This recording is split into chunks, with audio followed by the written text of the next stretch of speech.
Jesus Christ, you people suck. Wow. Wolverine wanted to be just... Back in the days when we played video games, it was hardcore for the nerdy and lazy. Now things have changed and all our video games are also for the casual and lady. But that's okay, you know the score. We told you a million times before. Playing consoles, not just games, is in the past. And every week you listen to the best damn internet radio crew. It's the N4G podcast. It's the N4G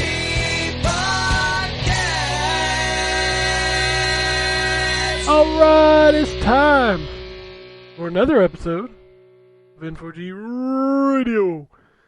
This is episode 656 for June 21st, 2021, 6/21/21. There you go. And it is our E3 impression show where everybody, two people, give their opinion on the show because nobody wants to show up for the show. I mean, at least I showed up. I was the person that was on the prediction show.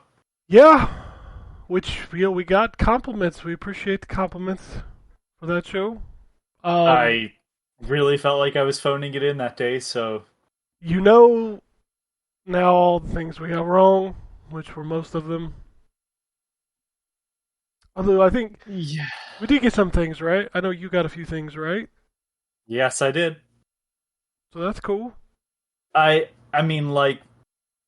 I think there was stuff that we both got right that was, like, kind of obvious, so I didn't... Like, we knew what we were going to see more of for the most point. I didn't mark down my losses. If we both did that, like, we're both in the negatives. So... Well, yeah, I've You know. been in the negative every year since the Except show. that your killer instinct. Hey, that is like redemption strong. But it really... I don't know. I go into E3... I think I came out feeling pretty positive about the whole thing, just in general. I guess I can break that. By the way, I'm Anthony, if you're new to the show. Oh yeah, I forgot to Just do real- introductions. Yeah, who cares? It's just two of us. But I came away from it thinking, like, yeah, that was overall pretty good. Yeah, there was really kind of like two shows that kind of saved it. Because a lot of it was, I'm referring to just in general, like the amount If we're of talking- announcements. Yeah, if we're talking about, like, the main press conferences, absolutely. I felt like the Yeah. publishers did not need to have separate shows this year. Yeah. Yeah, the publisher shows were pretty bad. Yeah. And it's disappointing because I feel like at least one of those publishers, who's there every year, usually puts on a better show. I found it funny. We'll get into it more when we get to those particular shows. But I felt like one of the shows was like, boy, we really don't know our audience. Oh. Let's just break that to me now. I guess just say that. Which one do you think that Square is? Enix had no idea who their audience was. Oh God, yeah, okay, yeah. I was just making sure because I'm like, when we get to it, maybe you'll forget to tell me, and I will just be Oh wondering. no! Oh, Square later on. Enix is just 100% like. Well, we obviously do not know who we're speaking to here. No, so... I think the issue is they forget they're on a world stage yeah. with this. I think they are speaking to their Japanese audience.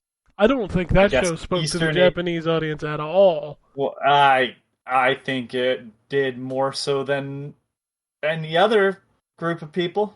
But we'll get to that when we get to that, yeah, I we'll suppose. get to that. Do you want me to start running down the stuff? Yeah, let's start. So, how far did you go back? Did you go back to Wednesday or did you start at Thursday? I started Thursday.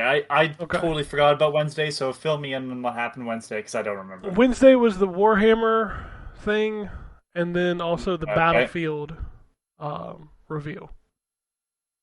Okay, so I have Battlefield listed in the Xbox conference because That's where when we I saw the watched it. gameplay. We got the information on Wednesday. Like they debuted it on Wednesday. They said tune into the Xbox show for gameplay. So Yeah, so I guess we'll talk about that, I guess, when we get to Xbox, because yeah, that's where that's I fine. kind of have it. As for Warhammer, I mean, I it's have another comments about 50 games. well, I have a comment about that, and it's not a negative against Warhammer. And I will say this now because I'll probably forget to say it when we talk about something else. Um, as of late, they've been doing far better games. Yeah, I give Um, them that. hired gun, Hired Gun is good now. It wasn't at launch. I don't know. but that's so the thing I should note about that is that developer is a super indie studio. Sure, sure. In Spain, I want to say, and they were the guys that did I Divine Cybermancy, which is clearly inspired by Warhammer 40K, and they went and did Deathwing, the first-person shooter that takes place in Space Hulk, the Space Hulk. I got you. Yeah, I'm pretty Um, sure it's Deathwing. yeah, where it's like a four-player co-op if you want, but there's also a single-player mode. Um, and if you've played I Divine Cybermancy, that game gets insane, like really weird with all the powers and stuff.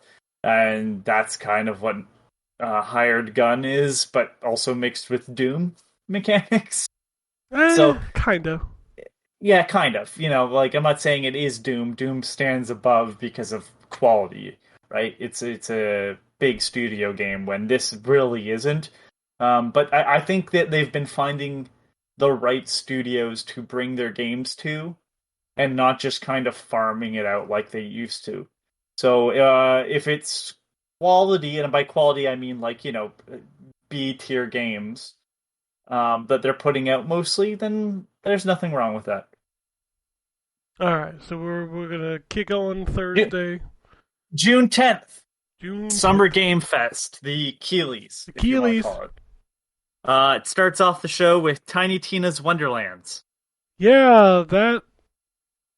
It's I'm assuming it's just Borderlands with the aesthetic of the Tiny Tina DLC with stunt casting. Because like they had all the celebrity names come up and I went, okay. Yeah, it's got a lot of celebrities in it. I assume it's a lot like that DLC, which was RPG, like pen and paper Which was style. funny for Yeah. a DLC. I'm I don't know sure if I want to play I'm sure it'll Like, be can I- fine. if you like Borderlands, I'm assuming you're going to be happy. But as someone that's kind of fallen off that train, I have zero interest. Well, I hope it changes it up because I like Borderlands, but I could not get into Borderlands 3 that much. But I honestly think you like Borderlands. As we go along, it doesn't add anything, and previous games were better. Like, does that make sense? Like, I don't feel like it's moved forward, and so you come into these new games going, I wonder what they're going to add, and they kind of do nothing. But I don't know that I would say, excuse me, that the older games were better. I just think they were fresher at the time. I think if Borderlands 3 Okay, would have maybe been the that's it. first game that I'd ever played, it'd probably still be the best one. So I also think that players are way more invested into the characters of the world more than they actually are. Claptrap, Scooter, those were the two. You killed one off. I don't care. yeah, I never got into the Borderlands characters. Scooter, catch a rat. Anyways, is that all you got for Tiny Tina's I Wonderlands? don't really have much else for Tiny Tina. Metal Slug Tactics was next. That game looks rad. I'm sorry. Not for me. I probably won't play it. I just like the way it looks. I mean, it looks like a Metal Slug game. Yeah, I love the way Metal Metal Slug Slug games looks. look good. Yeah, I like the way they look. Next was Death Stranding Director's Cut. I don't know how the original game wasn't the director's vision, but I mean, I'll play it. I would if I had a PS5. Yeah, it's only Yeah, on PS5, and that trailer I like was Death Stranding. that trailer was 100% Metal Gear. Yep. Whew. Jurassic World Evolution 2. I want to love those games because it is like Operation Genesis is like such a fond memory for me. But I just, for some reason, can't get into them, and I'll probably try again, but I don't know. Sable. I have no interest in Sable. I think it looks cool, but I'm kind of in the same boat. I love the Mobius art style, but what is this game? If wandering around is it, I'm out. Because I did that with Haven, and Haven is like it's very story driven. Like there's a lot of talking and interaction, and that's just not my thing. well, my thing with Sable is like you look like a Mobius comic come to life. Cool. But I do not like the reason why the empty world of Shadow of the Colossus is cool is because it gives the feeling that the big colossus that you fight in each area is the reason why all that's been abandoned. That's the reason why, like, there's a payoff at the end, and I feel like just exploring to get story is not a big enough payoff. There has to be some gameplay. I've kind of grown tired of those kind of wandering games. Myself as well. Lost Ark. What is I don't. Nope. Okay, we're moving on. I don't have any comments on it. Okay, I don't even remember it, so okay. Yep. Then we had Ryan Reynolds talk about Free Guy. I'm gonna be honest with you. I don't think this movie looks very good. I'll watch it when it's on Netflix. Yeah, basically. Among Us has updates coming, which is really neat. That's the reason why I wrote it down. I'm glad that game is still going. I think there's a narrative for me that like Among Us and Fall Guys are just like never coming to these other consoles, so they're gonna die. Among Us, maybe not Among Us. I think both of them. Yeah, but Fall Guys, I think is dead. But I honestly, I think kind of both of them are dying because everything's opening up again. Yeah, probably that too. The further we get closer to that, But I think Among Us understands how to stay a little bit more relevant for those that want to play Among Us still. Yeah. I think it still works as a party game. I think Fall Guys has to do so much more work because all they have to do for Among Us is a few other mini games and a new map, and it's fresh again. Fall Guys has to put in a lot more work, and I see them putting a lot more work into costumes than I do new environments and levels and stuff.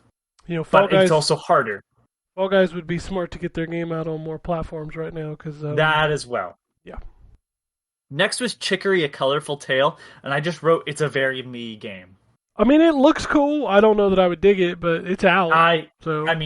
It's one of those games where I'm like, yeah, I'll probably end up picking this up at some point. I love the little dog character, and it's a puzzle game that has to deal with color. So I'm in Salt and Sacrifice. Nope. Which is neither of us. Solar Ash. That game looks fucking cool. What is this game? That's the one where like a big dragon was flying around, and then I think it was a female character like grinded up the side of a tower and then like jumped on the dragon and had this really weird, unique style. Oh, kind of looks like Fury. Yeah, actually, now that you say that, yes, it looks like Fury. Okay, I remember this game now. Yeah, I was digging it. It's the Hyper Light Drifter people. That makes sense. Which makes a lot of sense. Same kind of art style, yeah. Yeah. So I really thought that was neat. Chivalry 2 was shown off. 2 Point Campus was shown off. I like 2 Point Hospital, but I don't know that I would be into a campus version of it. Yeah, I think that's kind of the neat thing is that they're still supporting 2 Point Hospital. They were very proud of their night school joke. I didn't watch the trailer for this because I don't like either of the type of games. I like Roller Coaster Tycoon and Zoo Tycoon, and that's where I kind of get my kicks. I never really cared for the hospital or the night school joke was that it was a school for medieval knights. Haha. I mean that's the sense of humor of those games. Sure, but I heard him mention that joke in like two different. If you have lightheadedness, your head is literally a light bulb. Yeah.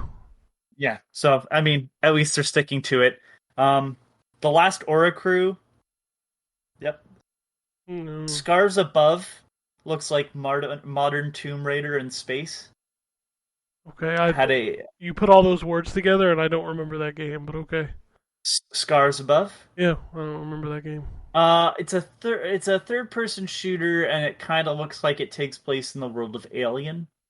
I mean, these all sound like things that I would be interested in, but for some reason I do not have any recollection of this game. Let me see where it's coming to.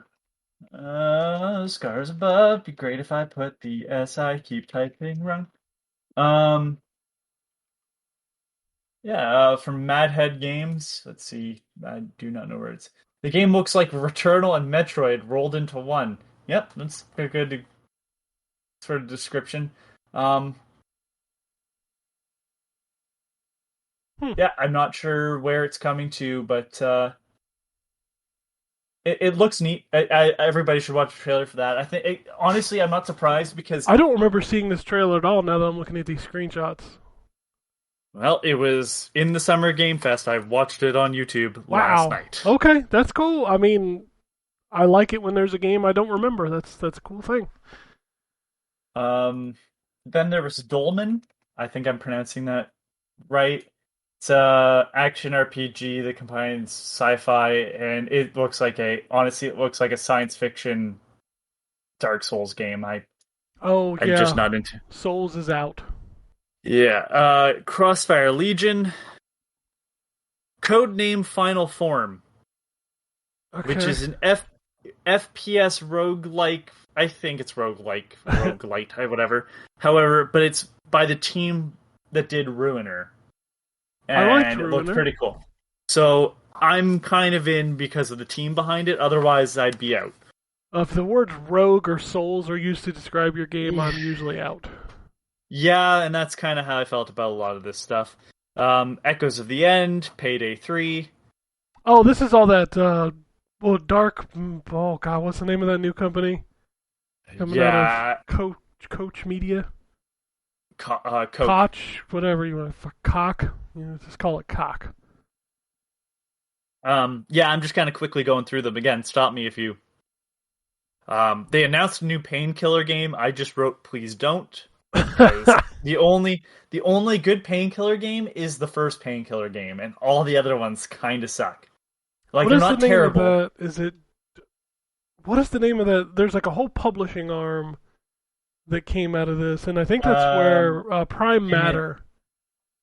Prime Matter. I think that's where your Scars Above came from as well.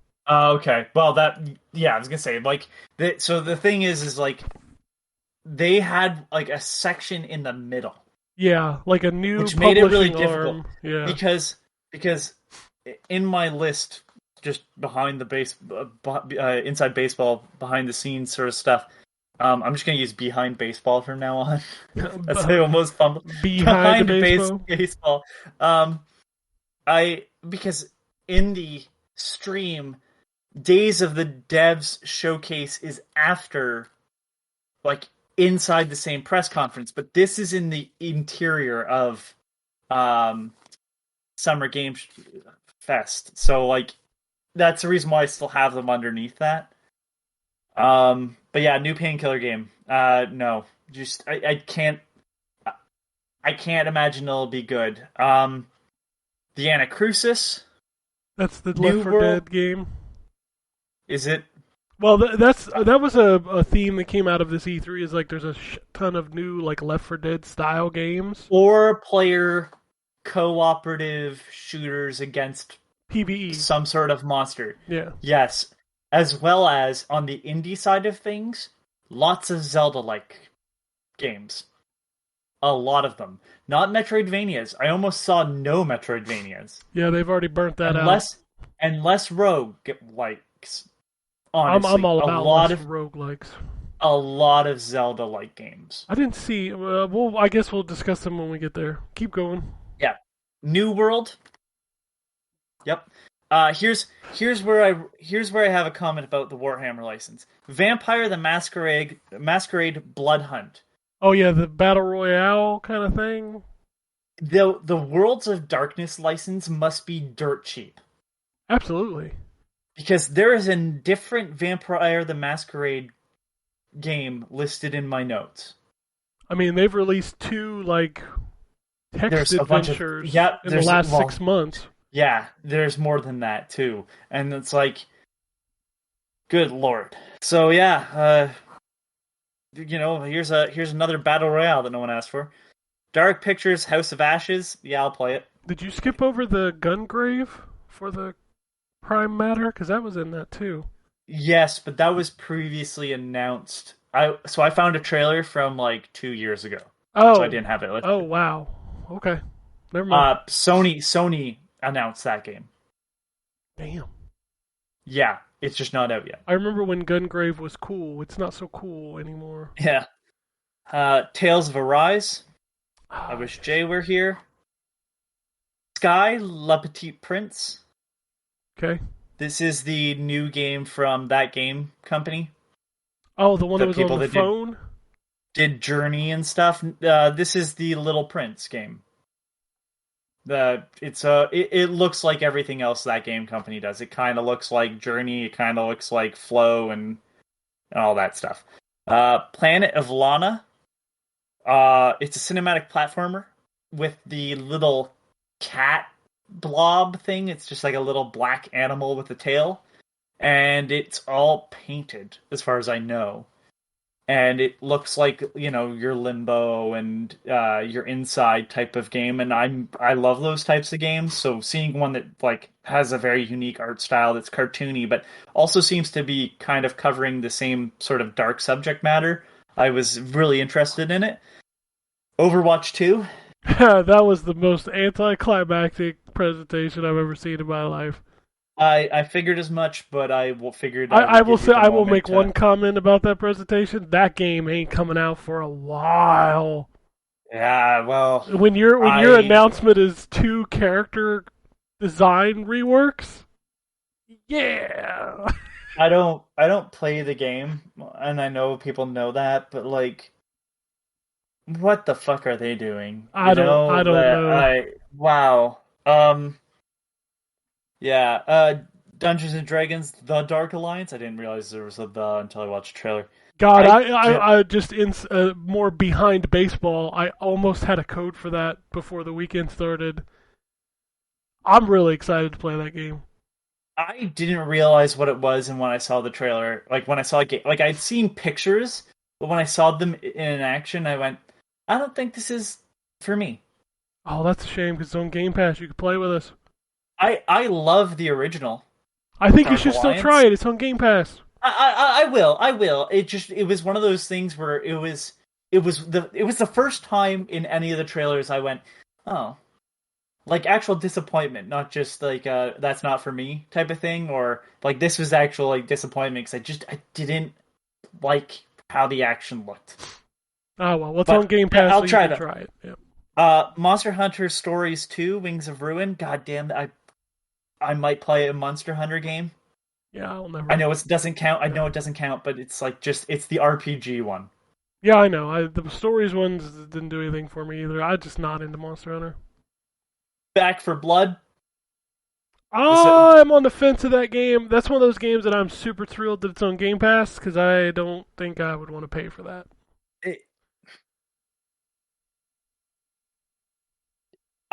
I trust Turtle Rock. I'm sure it's a sound zero game. I enjoy the Evolve, but I have zero interest. Yeah. I didn't like Left 4 Dead. I hate to tell people that because like everybody loves it. It just wasn't for me. If that's not the type of co-op game I like, it's too chaotic, and I'm just like I don't have any interest in it. I'm sure it's better, by the way, with more players, which I only was in a team of 2. So, here's one that disappointed both of us: Tunic. yeah, what happened to that game? Wow, like talk about losing my interest immediately. Yeah, it's like Dark Souls. Well, Why was that never mentioned? Like everybody made the comparisons to Zelda, and then all of a sudden, oh no, it's a Souls game. yeah, whatever. I mean, we're probably outliers, Ken. Sure, I understand that, but like I immediately was just like, no. Yeah. Tribes of Midgard. Oh yeah, the Gearbox published action RPG. It's PlayStation exclusive for some weird reason. I don't know. I watched a bit of it and went, Yeah, I don't. nice. I've seen so many of those kind of games that if your name's not Diablo, I probably am just gonna pass. Next was Evil Dead the game. That game kind of looks boring. I don't another type of game I don't like. But I mean, like just watching it, I was like, wow, this is kind of boring. I mean I like the concept that you are the vague entity that is the Evil Dead, so you have all the powers from the first movie. But boy, I don't give a shit. I love the license, but I do not give a shit. Plus, now it's really weird that Evil Dead has its own game when the Evil Dead has been in a game that is similar. In oh god, what's the one that has Dead by Daylight? Oh, Dead by Daylight, the jankiest freaking game on the planet. Hey man, all the games are janky. Like janky doesn't mean not fun. I don't know. I do not like Dead care by Daylight. but I don't like the genre. So to me, it doesn't really matter. And then it closed off before going into the Day of the Devs showcase with Elden Ring. Oh yeah, that's a Souls game. I'll never play it. I know. Yep, Looks amazing. It looks amazing. I was hoping Jay would be here or somebody that has more interest in this. You know what I mean? It's another one of those games that I look at a trailer for and I go, God, I would love to get lost in this world, but I just do not like Souls games. They said it would be easier, just not that they would have a difficulty option. I still don't care. Like the worst part is I'll probably still buy it and play it for like 2 hours and then be like, I don't want to play this anymore.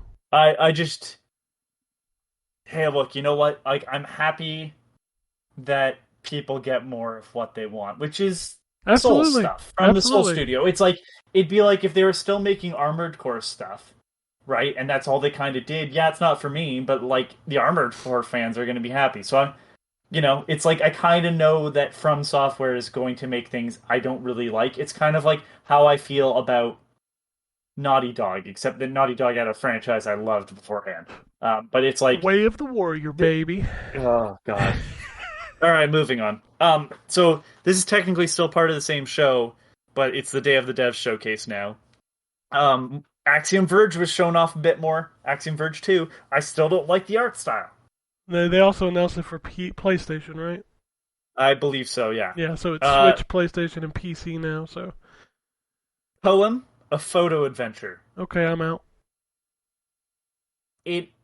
I was like, okay, it's a 2D game until you put the camera down, and then it shows you the world from the first person of the like the view of the camera, and the whole world is 3D. It's black and white, and it looks like a cartoon until the camera is down. Immediately as I saw that, I'm like, I definitely want to give this a shot. Okay. Phantom Abyss, which is the Devolver game. Yes. So here's where it starts coming up, Ken. Garden Story, a Zelda-like where you play as a vegetable or whatever. These are all on PC, probably. Some of them are coming to other consoles. Yeah. Okay. Yeah. Garden Story, like literally, we just went through Axiom Verge 2, and then Toem, a photo adventure, Phantom Abyss, and you're like, yeah, these are all PC, except Axiom Verge 2. Well, no, I meant where you're going with these games. I didn't mean previously. I want to say Garden Story is coming to consoles. Garden Story is coming. Garden Story is coming to Switch. It's got some town building. I think the art style is very cute. It's colorful. I think you play as a grape. There's a grape on the ground. But yeah, it's got like a town building. But when you watch the action parts of it, it is clearly inspired by Zelda. So I was like, okay. Soup Pot. Okay. This is a different title, but a musical story. Sure. Vocabulantis. It's all stop animation, and it's a point and click adventure. But like, it's really cool looking because it's all stop animation. Like what was the that? Background is what was that? The monkey. Oh, skull monkeys, like that. Yeah, but here's the thing. It's not claymation. This one. Huh. So it's like that's the reason why. Because the there's a game called The Dream Machine on PC, and that's all claymation too. And I'm not shitting on claymation, but claymation is a very different look from stop animation with like more of like a figure that's been made. So yeah, this is a very like the machines look mechanical stuff. Yeah, I was kind of impressed by that. Road 96 is a game where you're traveling down a road, and I think it's like post-apocalyptic or something. Like you're escaping from something.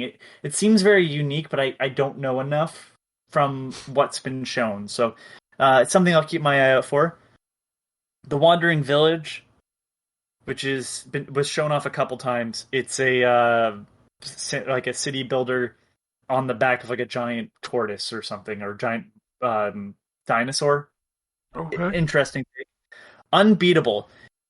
Unbeatable has a terrible name because it is a rhythm game where you are part of like it's an all-girl like punk band or rock band or something like that, and the style on the game it's so cool because you're like doing a rhythm game and the main character is jumping up and down in time with the rhythm. Like it's not like a Guitar Hero sort of rhythm game either. It's different than that, but it's got a story attached to it. It's a lot of 2D with 3D environments was another popular style choice. This is very throughout. neon pink and blue.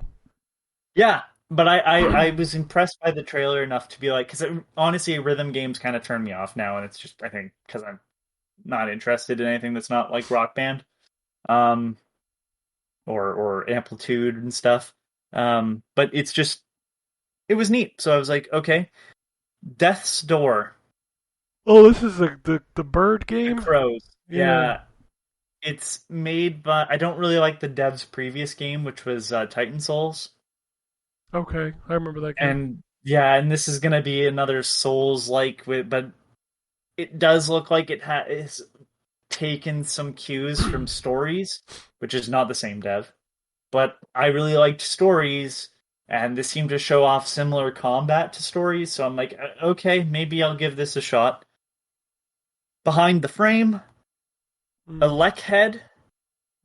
Elekhead is a 2D platformer, but I thought everything Elekman got his own game. I was excited for a minute. Well, that's the reason why I have it down. It's a platformer, and your character kind of has Elekman's style. Like his head kind of looks like a battery or a plug or something like that. I can't remember exactly, but he when you step on a platform, the whole platform gets powered up. So any traps that are there get activated too. So it's like kind of knowing where to step to activate certain things.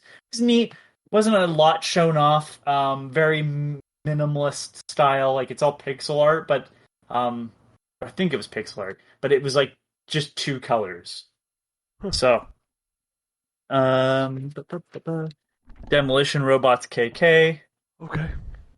Walk is a Pantera again, song. This threw me off there. That's the first thing I thought of. Walk when you is, I was said going it. to say it was a very generic title. It appears to be it's a horror game that uses, instead of like, it's a old school horror game with like fixed camera, but it's using photos as the backgrounds. Huh. So, And it's super dithered, so it's like all these low poly models, like PS1 sort of era models, but it's got this really heavily pixelated look across the image, and it actually gave me goosebumps watching the monster attack the main character. So I want to see more of that. It's just some of these games need better SEO, like add a subtitle or something. Oh god, I'm looking at this. The monster's creepy with the face. Yeah, and that's not even when it's attacking. That's just when it walks by for the first time and stuff. And I was like, okay. And of course, you That's play as already a creepy. child. That's Of wonderful. course. But it's when the monster was attacking, like even the noise of it was disturbing, to say the least. So then there was Moonglow Bay, which is a fishing adventure game. Oh, yeah, we've kinda- seen that game before. It's coming to Xbox Game Pass, I think. I think so, yeah. It's neat. I like the idea of catching fish for like a museum and for different needs. So it's a fishing adventure game, so I'm probably in. Loot River, which is an action game. It's weird because I thought it was going to be like a loot sort of shooter or something, but it's an action game where you can move the tiles that you stand on. So like, oh, you're standing on this platform, but the monsters are attacking, and they show the whole platform like moving down, sliding across, and going up to take like be able to attack from behind. Is this the one where Very you're pulling yourself to the different platforms? um I'm looking Is at it the 2D for screenshots, top-down? and it looks like Yeah, that I game. think so. Yeah. Okay, yeah, I but remember this game. the way the monsters move and everything look like realistic, even though it's 2D. It looks kind of like Carrion. It's got some of the same art style as Carrion. Yeah, actually it does, and that's a really weird comparison to make, but it really works. Yeah, I was interested in it. Looks like a decent action RPG. Despelote, I'm gonna I don't even know what assume. you're saying. I don't even Yep. know. Yeah. And then the final game showed off was Last Stop. That sounds like a train game. I could not remember. I again, if I wrote it down, didn't make notes, I had zero interest in it. Okay. I do want to point out though that afterwards they played some music from some upcoming games, and it's nice to know that Scientific, which is spelled TFC, is doing music for Oxenfree 2, because his soundtrack for Oxenfree is fantastic. I can't believe you didn't. So Last Stop was that game where, like you're making the choices. God damn it! I know I watched the trailer for this. It's from Annapurna. Yeah, but I'm not really into Annapurna stuff, so that's the reason why I would probably. It's a supernatural adventure. Is this the one where they switch bodies or whatever? I think so. And like Yeah, you go through the loop of the day or something. Yeah, I remember this game. Yeah, I'm not a big like I don't really care for what was the last game? Virginia. I didn't really care for Virginia, and that was the last game. Oh yeah, I remember that. I didn't like that game either. So moving on to June 12th, we have the Wholesome Direct. This is going to be a list of titles, and I'm going to stop maybe twice. Okay, I was Three gonna say I times. didn't even watch this, so okay. Wholesome Direct, if people didn't watch it, is literally just games that are kind of about feeling good or are more artistic, that don't have like there wasn't no violence, but if it was it was super cartoony and kind of lean. Again, it was a very kid family friendly sort of thing. So I'm gonna start going. Bird Problems, Okay. Recolit, Mm. Snacko, Alicon, which is a weird game that is a photography game where it's kind of like Pokemon Snap by the looks of it, but you also get to talk to the creatures. Okay. I'm interested to see more. It's one of those like I was keeping open, and like for the most part it was very, if I didn't have anything nice to say, I didn't write anything down, like because most of it is like I don't have anything to base an opinion off of other than what they showed me. So like the most I can give for the like to most games is like that doesn't interest me based on the trailer, or the dev's previous work. Moving on a little to the left, Ooblets was shown off again. Oh yeah, that game's Spirit- never coming out. Well, I thought it was out on It's early access. Epic. Oh, got it. Yep. Spirit Swap, Okay. Behind the Frame. Sure. Can we stop with Skatebird? People like Skatebird. Oh, it just doesn't look all that very good. Did you play You're it? gonna be There very was a demo of it last year. No, I didn't. I don't have any interest in Skatebird. It looks like bad Tony Hawk. It is bad, Tony Hawk. Oh, there it goes. But people are Yeah, gonna there we love it because it's an indie darling. So Just- yeah. It's like everybody got behind it because the concept is funny, but like the concept doesn't carry It doesn't. the It doesn't game. play like if you go play Tony Hawk's Pro Skater 1 and 2 and then play that, you're gonna be like, who green lighted this? This is not very good. And I'm not trying to shit on the dev, but it's just like really, I think people are. The dev put it out there, and people attach themselves to it too much. Yeah. I feel like a lot of people are going to be disappointed. Here comes Nico, Pico. Okay. That's a very different game. Here comes Nico is one game, Pico is the next. I didn't mean for it to rhyme. That's just the way it came out. Okay.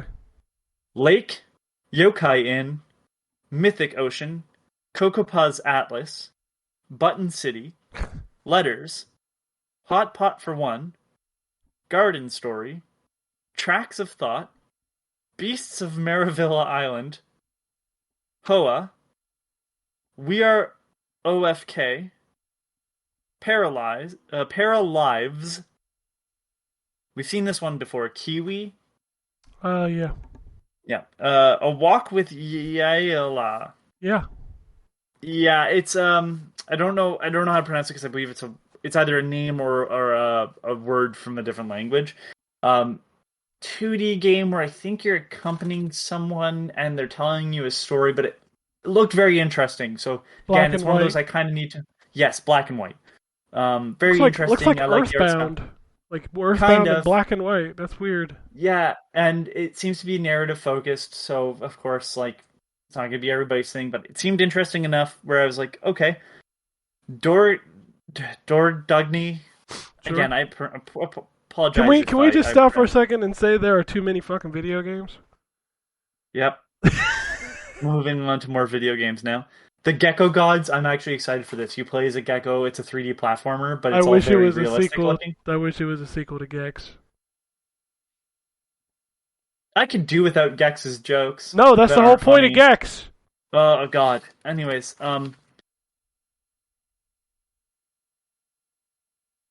Yeah. Tasomachi. Okay. It's a Tasomachi. It's an interesting 3D platformer, but now I'm. Oh yeah, this is out already, I believe, on Steam. Yeah, it is. It's a 3D platformer published by Playism.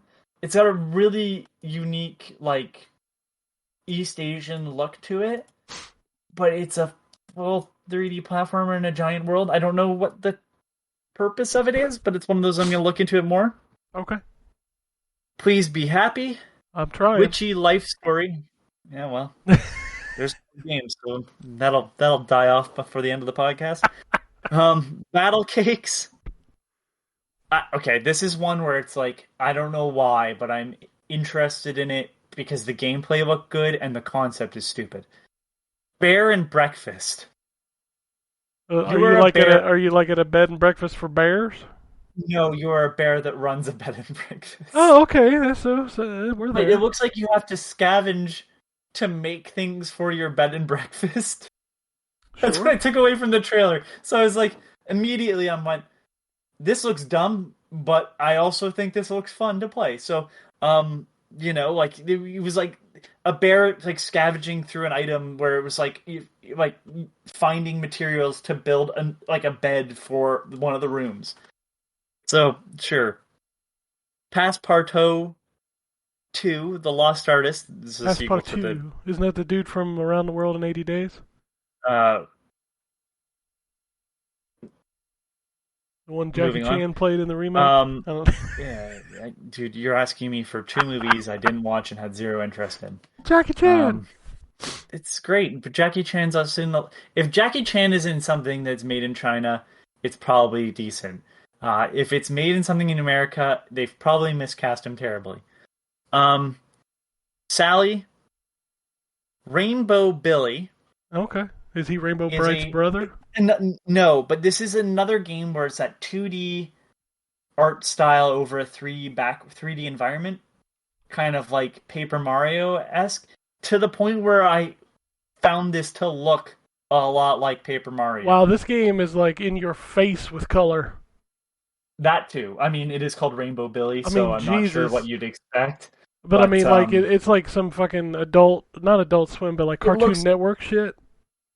Well, it looks like an old school cartoon in the way that he's drawn too, but like it looked to be like a pretty decent adventure. It's got like battle system in it and stuff, so I'm very interested to know more. Oh, there's a demo. Well, I might have more for next week then.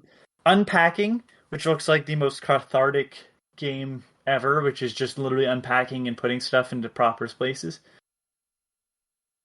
Yep. Okay. Soup Pot. We already talked about Soup Pot. How's this again? Well, it came up again. Okay, we're past it. That's too much Soup Pot. Let's move on. Cloud Jumper. I remember that game. I watched it this morning and already forgot. Oh, yeah. Yeah, that's the where you're a dog inside a flying vehicle, and it's like a big exploration puzzle game. Yeah, looked interesting. Teacup, Moonglow Bay, Paparazzi. Sorry, Are just we getting reading to that something hurt me. interesting soon? 'Cause this is... Luna's Fishing Garden, Witchery Academy, Amber Isle, Widow, Witchwood, Moonshell Island, another Zelda-like, but with lots of purple. Okay. And then Frog Song. It's a Zelda-like with frogs. Cool, frogs. Oh, fuck it. God damn, another page. I apologize. Quickly, Lego Builder's Journey. That looks real cool. It's a puzzle game, and it looks super realistic. Clawfish. It's a fishing game, but it's also a claw game. That's how you fish for fish. Power Wash Simulator, more Catharsis. Book of Travels. 2D and Top D. It's a puzzle platformer where the mechanic is not like figuring out how to do the platforming. It's where the character in 2D does the platforming, and it switches to 3D, and you then move the platforms around. So it even kind of reminded me of Portal at times, because like the character is about to jump into a portal, right? And you move the block that he's going to come out of somewhere else to shoot him across the level. Very fascinating. I love the concept. The Garden Path, Venba, the Outbound Ghost, which looked interesting but didn't have enough information to really make me know enough to want it. The Magnificent Truffle Pigs, Fossil Corner, Dreamland Confectionery, Freshly Frosted, Apico, Cat Designer Mocha. I have to read these names out because some of them are just absurd. Lone Farm, Shashingo, Roboco, Kotodama Diary, Co-Open, Cat Cafe Manager. There's a lot of going on here. Yep. Game Director Story. Okay. Princess Farmer. I thought you were going to say in Princess hindsight- Farter. I was like, please. In hindsight, I honestly can't tell you, because I don't have it up in front of me, if Princess Farmer is a game where you are a princess who is a farmer, or you farm princesses. One of those is far more problematic than the other. One of them is far Creature more Kind, interesting than the other. that too. Season Spree, Fire Tonight, and Floppy Nights is the last game that they showed off. It is a card game, Nope. which means you're out, but give me a second. Where the cards are the troops that you can put down into a turn-based strategy. So you're picking up cards to play them onto a battlefield. I was off when I saw the card. I was like out when I saw the cards, but then I saw the like what you do with them, and I was like, okay, I'm back in, because it's just weird enough of a combination. Like, I do like Battle Network from Mega Man, and that was a card game technically, but it had action. So, all right, we're moving into the directs or the conferences that you actually have stuff to say about. Okay, cool. Oh, no more Ubisoft floppy Forward. nights. Ubisoft Forward started off with Rainbow Six Extraction. Oh, you forgot to mention that they had the characters from the games walk for like 4 minutes uncomfortably. Yeah, I didn't forget that. Yeah, that was awful. Rocksmith Plus, which Rainbow is Six Extraction is another Left 4 Dead. okay. It's Well, more of you're not- those, and also good on them for changing the name, because Rainbow Six Quarantine was in bad taste. Is that really? Oh, it's that game. I Yeah, forgot it was in that's that the same game. They changed the name. Oh, I don't care. I don't care because it was Rainbow Six. You were right. Riders Republic showed up. And it's out in September, I believe. Well, I won't care in September either. No, I probably won't play it. Just Dance 2022. I ain't playing that either. Yep. Far Cry 6. That game Yep. I want. It looks like you took Just Cause and then shoved it into the Far Cry engine. Yeah, but then they also Yeah. they're bringing back a remastered Blood Dragon, which is rad. Yep. And then they're just like, fuck it, DLC, you get to play as the bad guys. Yeah, all three of them Okay. from the last 3 games. Let's do it. Okay. And then I want to play that game. The fact that the pets you can get, like you can get an alligator, you can get the little dog on the the backpack fires rockets. The backpack fires rockets. I mean, that game looks so stupid. I cannot wait to play it. I don't. Are you? like you don't get to choose your character, right? It's the No, female it's a character. named protagonist. So Oh, that's actually kind of awesome because, like, no offense, but like, what the last fucking four, we were an Asian male character, but like you don't see him, and then like 3 and 5, you kind of are just generic man, probably white. I mean, the white savior, Ugh. Then the spoiled announcement of Mario and Rabbids Sparks of Hope. the Which, one I that mean, is Nintendo spoiled, Yes. which is hilarious. Hey, more Mario and Rabbids. Cool. I wish they'd have showed a little bit more of it because it looks like it's a lot more in depth. Well, it's not grid-based anymore. Yeah, it looks like it has like an overworld kind of thing going on. Yeah, it's... Which, by the way, if you don't own the original, it's on like 80% off on the Switch store right now. Physical and I think Deku deals. Everybody should, if you want to stay up to date with sales. You follow Wario 64. No. Because he only posts the big stuff.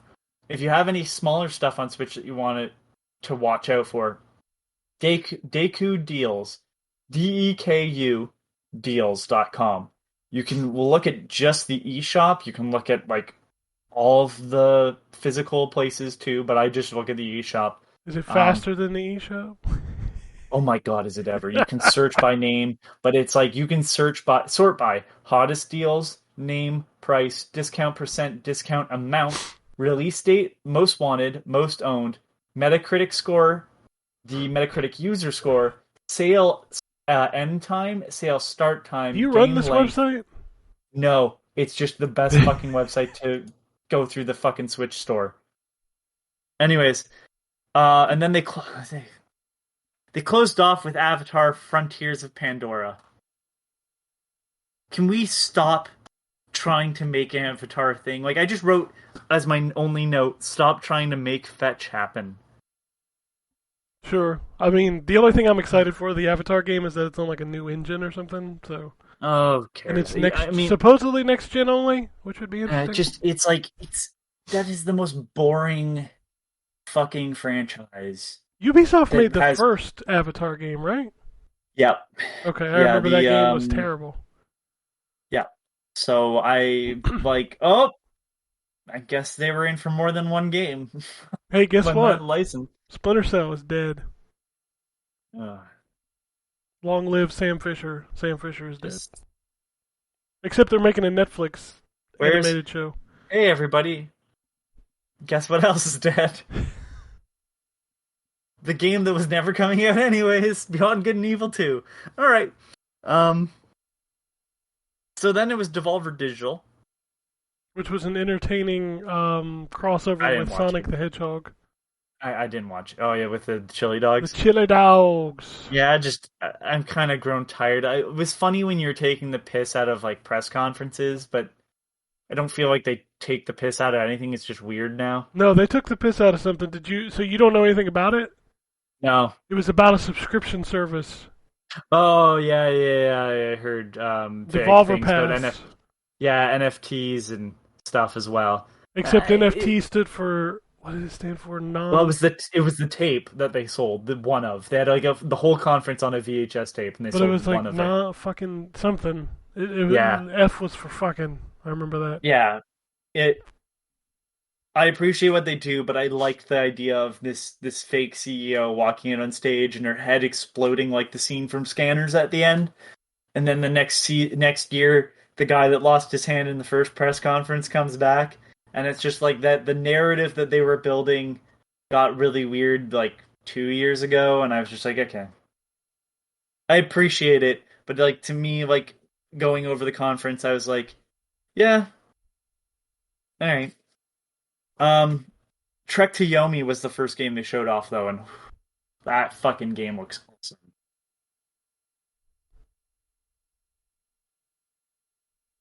Ken? I'm here. Sorry, I was responding to a text, but that game is not for me. So you didn't think Trek to Yomi looked cool? It looked like 2D, like Ghost of Tsushima. Oh, sorry. Yeah, that game. You just said the name. You didn't say what it was. I don't remember. Well, you said it like you knew, Ken. I was just So assuming. Track to Yomi looks awesome. Yeah, no, you're right. Like- Isn't that the one that's also coming to Game Pass? Maybe. I don't have everything that's listed. I don't have. Sorry, I didn't write down 17, 20 fucking pages of notes. No, it's fine. I was just curious because I love Game Pass. Possibly. I just Please. know that, like, watching that game, I went, I don't know about this. And then I was, like, watching the gameplay. I'm like, yeah, this is pretty fucking cool. Because I didn't know if I was going to have another room for another samurai game. So short after. There's so always quick. room for another samurai. You game. say that, Ken, but, like, I say it, and there's I a lot mean of it. stuff. Wizard with a gun. I was interested until they showed the game. Yeah, I even wrote, "We'll wait for reviews." Yeah. That's the opening sequence was rad as fuck, and then they showed the game, and I'm like, The next game was Inscription. Now, Inscription looks like is a card game, so you're out. It Oh, yeah, looks 100%. creepy. It looks creepy, which had me interested. But Devolver announced a game called Card Shark like a year or two ago, and that game is still not out. And that game is a card game where you are given the ability to cheat in different ways. It looked super fascinating, and that game is not out. So I don't really care about your new card game until, the old card game is out. And I realize different devs, but still. Then the Devolver Tumble Time. oh yeah, the little phone The game. mobile Yeah, the song the was characters you don't excellent. care about. Okay, the next one I have an issue with, Demon Throttle. Why don't I remember The this one? Gato Roboto devs doing the game that looks like Mercs or whatever. The Oh, this is the top-down one that's shooter. only available physical, physically from Special Reserve. and Fuck you can't off. get it anywhere else. That's right. Fuck Yeah, the off. game You looked just dealt cool, with- but I will never play it. Yeah, the same thing happened with oh my god, Super Rare Games was gonna do the Super Rare Shorts, and they were gonna be physical only games, never released digitally, and they even backpedaled and said that, you know what, everybody that's complaining is right. So it's gonna be 6 months exclusive to physical, and then the game is going to come to itch.io. Just that way everybody can play it that didn't buy a physical version. Obviously it's not going to be all on the same platform, Yeah, but still, that's better than nothing. This is horseshit. These little stunts piss me off because, like, why would you want to limit who plays your game? I've Not never only never that- understood that. Not only that, listen, I think everybody knows I prefer buying physical games for the most part. I've made that very clear, although most of the time it's judged just based on price. It's cheaper to buy physical sometimes for me. But I like having the option. What I don't like is because at least with digital it makes sense if you're digital only, because there's cost in producing a physical product, and that's where a company like Limited Run comes in. Totally fine. But this is just feeding into scalper market shit, and I don't like it. Yeah, that's all it's going to be. Is these things are going to end up on So- eBay for like hundreds And they're of going to be dollars. sealed forever. And it's like, I don't give a shit if you can order 17 to 1 million on a single order, right? Like, I don't care about that, because the reality is it still makes a scalper's market. And you have to just buy into this game blind. And I saw people, well, you used to buy into games blind. Yeah, but now we live in a world where the internet exists. Yeah, I don't understand why so- people hold on to nostalgic practices when we have advanced to good things. Well, that nostalgic practice sucked. How many fucking games did you get based off of what you saw on the box or in a magazine, and you bought the game and it sucked? How many of us bought Who Framed Roger Rabbit, made by Rare? Fucking right. Well, but that practice is just how we used to do it. Yeah, and it sucked then and it sucks now. Yeah, it sucked in, and we don't have to do it now. It's like it's like fucking a company we'll talk about later, and all these people that want to make retro inspired and retro based consoles. Our games are gonna have no DLC. Okay, that's not a benefit for me, because that just tells me you're not gonna update. Like, oh, no patches. Okay, that's a terrible concept. Yeah, Like, I still think it's 'cause if funny. you could patch- I still think it's funny when I see people on Twitter going like, "Back in my day when the game shipped, there was no day one patch." I was like, "Yeah, and some games are still fucking broken because of that. Congratulations." The reason why we have speed runs that are like 6 seconds long of certain games is because you can just break them in 4 seconds. Like, I hate to break this to everybody, but like the original Legend of Zelda and the original Mario games and all the Nintendo games that used to come out that couldn't be patched have bugs. They're just better polished than other games. There's that a just Zelda are buggy game. From... Do you remember the Zelda game that you had to send the game back to Nintendo because there was a game-breaking bug? Wasn't that Twilight Princess? I think you're right. I think it was Twilight And like Princess. that was on the early days of patching, right? Like patching still hadn't become a thing. That's when Xbox would charge you for a patch. Xbox charged So- you for a patch. What are you talking about? Xbox used to charge you to patch games, I don't- the developers to patch games. Oh, you're talking about okay, never mind. Yeah, you're right. Yeah, the They back used to do end. that, Like yeah. you couldn't patch a game. That's every the reason time why- every time you submitted to CERT, it cost money. Yes. And every time a patch went through, it had to be put through to CERT, and they would charge you. So even if you knew the bug and it was game breaking, you would have to pay. And so that's the reason why like Fez never got patched on Xbox 360, and that's just one of the more notorious things that I know of. So, anyways, moving on to one of the game-stopping press conferences, Gearbox. You mean the movie ad? Godfall's coming to other consoles. Nobody wanted this. No, it's coming to PS4. That's what I meant. Sorry. Yeah, it's Also, coming to PS4. No one impossible. wanted this. The funny thing about this conversation is when that game was announced and all the PlayStation fanboys were being like, "Yeah, you can't do this game on the Xbox because the SSD is not fast enough."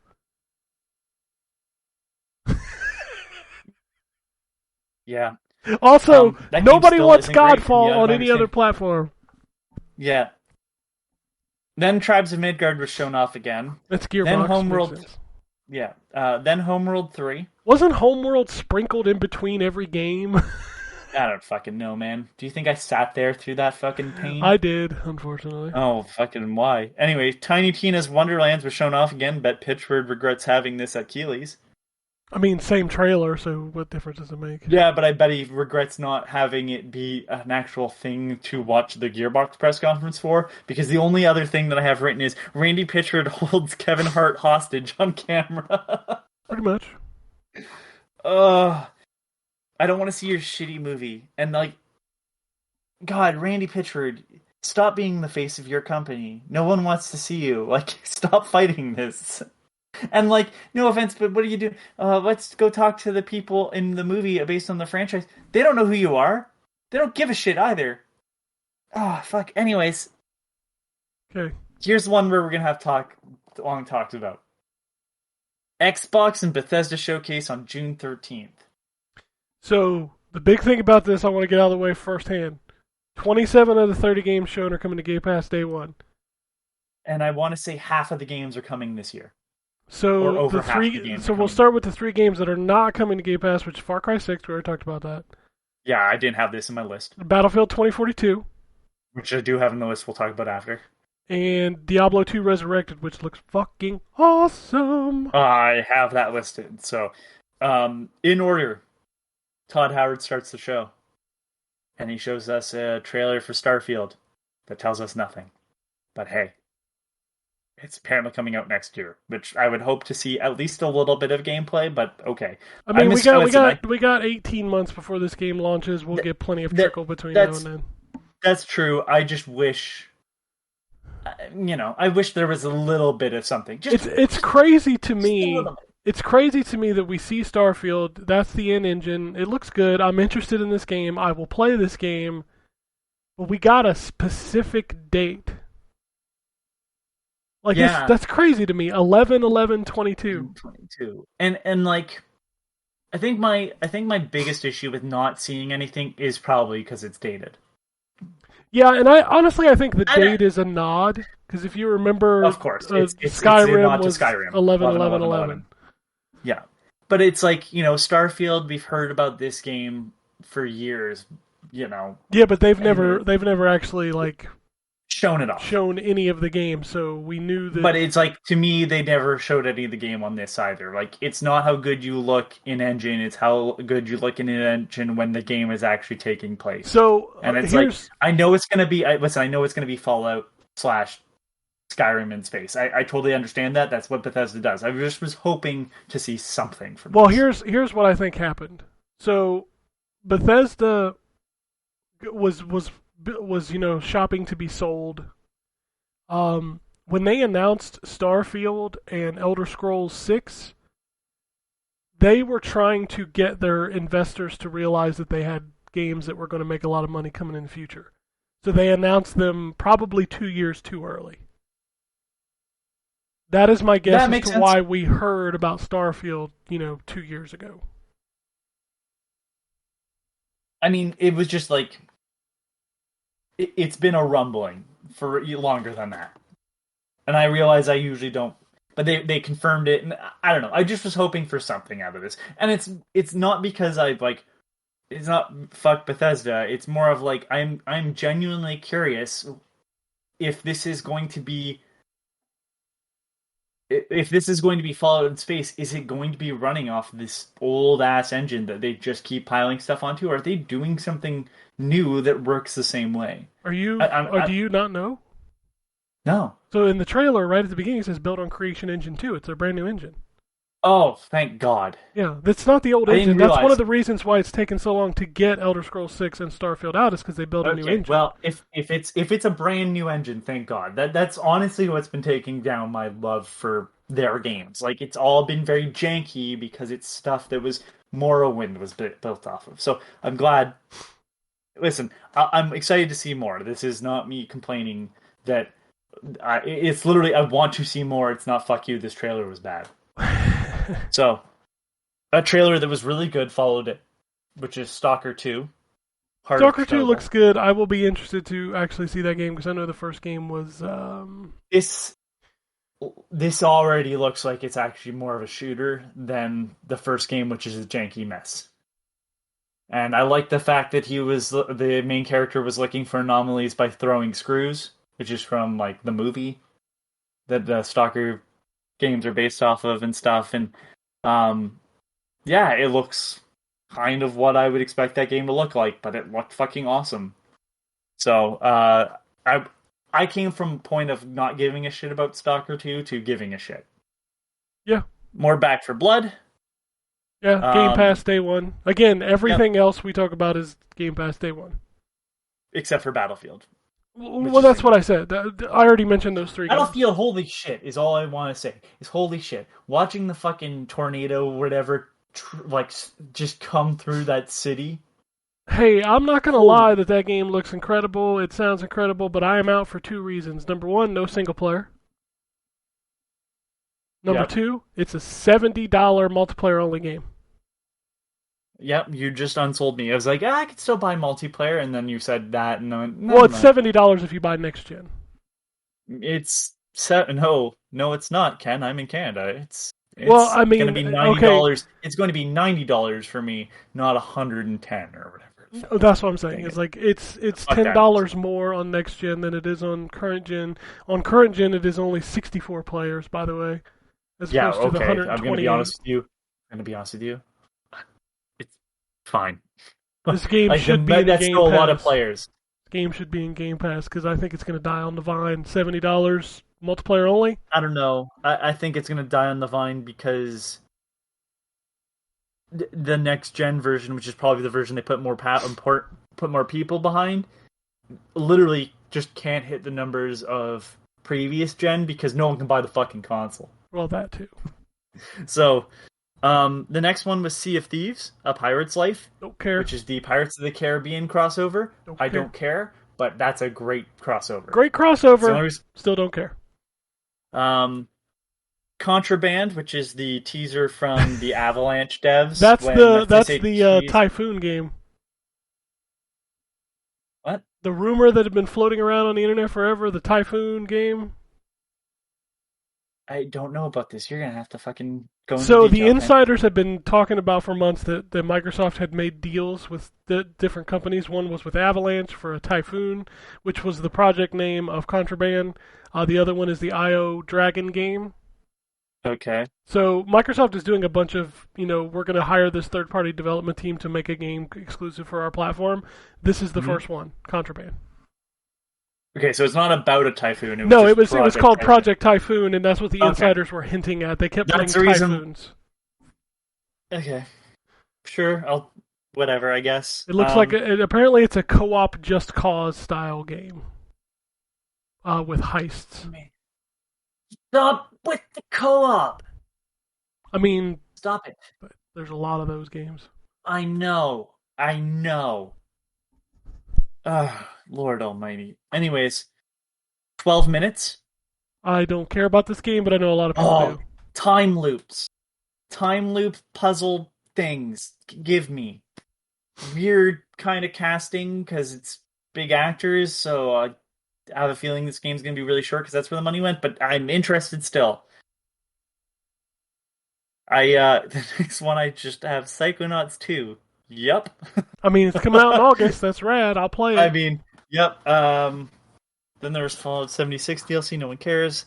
The worst game of this show, by far, is next, and I want to say it's not because it looks like a bad game. I just think it was placed horribly inside this press conference, and that's Party Animals. Oh yeah, that was a weird trailer to just crop up out of nowhere. It's like, what? Huh? Yeah, and it's like gang beasts, and I feel like that. I feel bad for that dev because it's like I mean, it'll be in Game Pass, so people will play it and they'll It's- probably yeah. think it's awesome. It's fine. it was a terrible spot for that trailer. That game will do really well because people love those kind of games. Yep, not my type of thing, but I want to point that out. I do think that was the reception to that was based purely on where it was. Do you remember the game Somerville? Yeah, it's like from the other half of the Inside team. Yeah, the ex Playdead team, and it sure looks like Inside. It looks like a Playdead game, so Yep. Then Halo Infinite got shown off, and it looks pretty fucking. that hit man. So here's a funny thing. Anybody who listens to the show knows me. I've played Overwatch for 5 years. I'm like, man, I might want to get back into Halo. I'm getting back into Halo. Man, that multiplayer looked rad as fuck. Yeah, I'm like, that's Halo multiplayer, and then that sequence where it showed Chief like floating through the air, and then the not Cortana. Yeah. Man, Halo, oof, I can't How'd wait. you win me back? How did they win me back? I was like so put off by the last stuff they showed. But then they have the creative director one of the guys that worked on Joseph Staten previous- came back. Yes. Yep. and it's like, man, the whole sequence where he's talking to not Cortana, and I say that because clearly she is meant to look like Cortana. Oh, like, absolutely. Well, they admit it in the thing. Yeah, Like, I'm like, but you knew that there had to be a Cortana.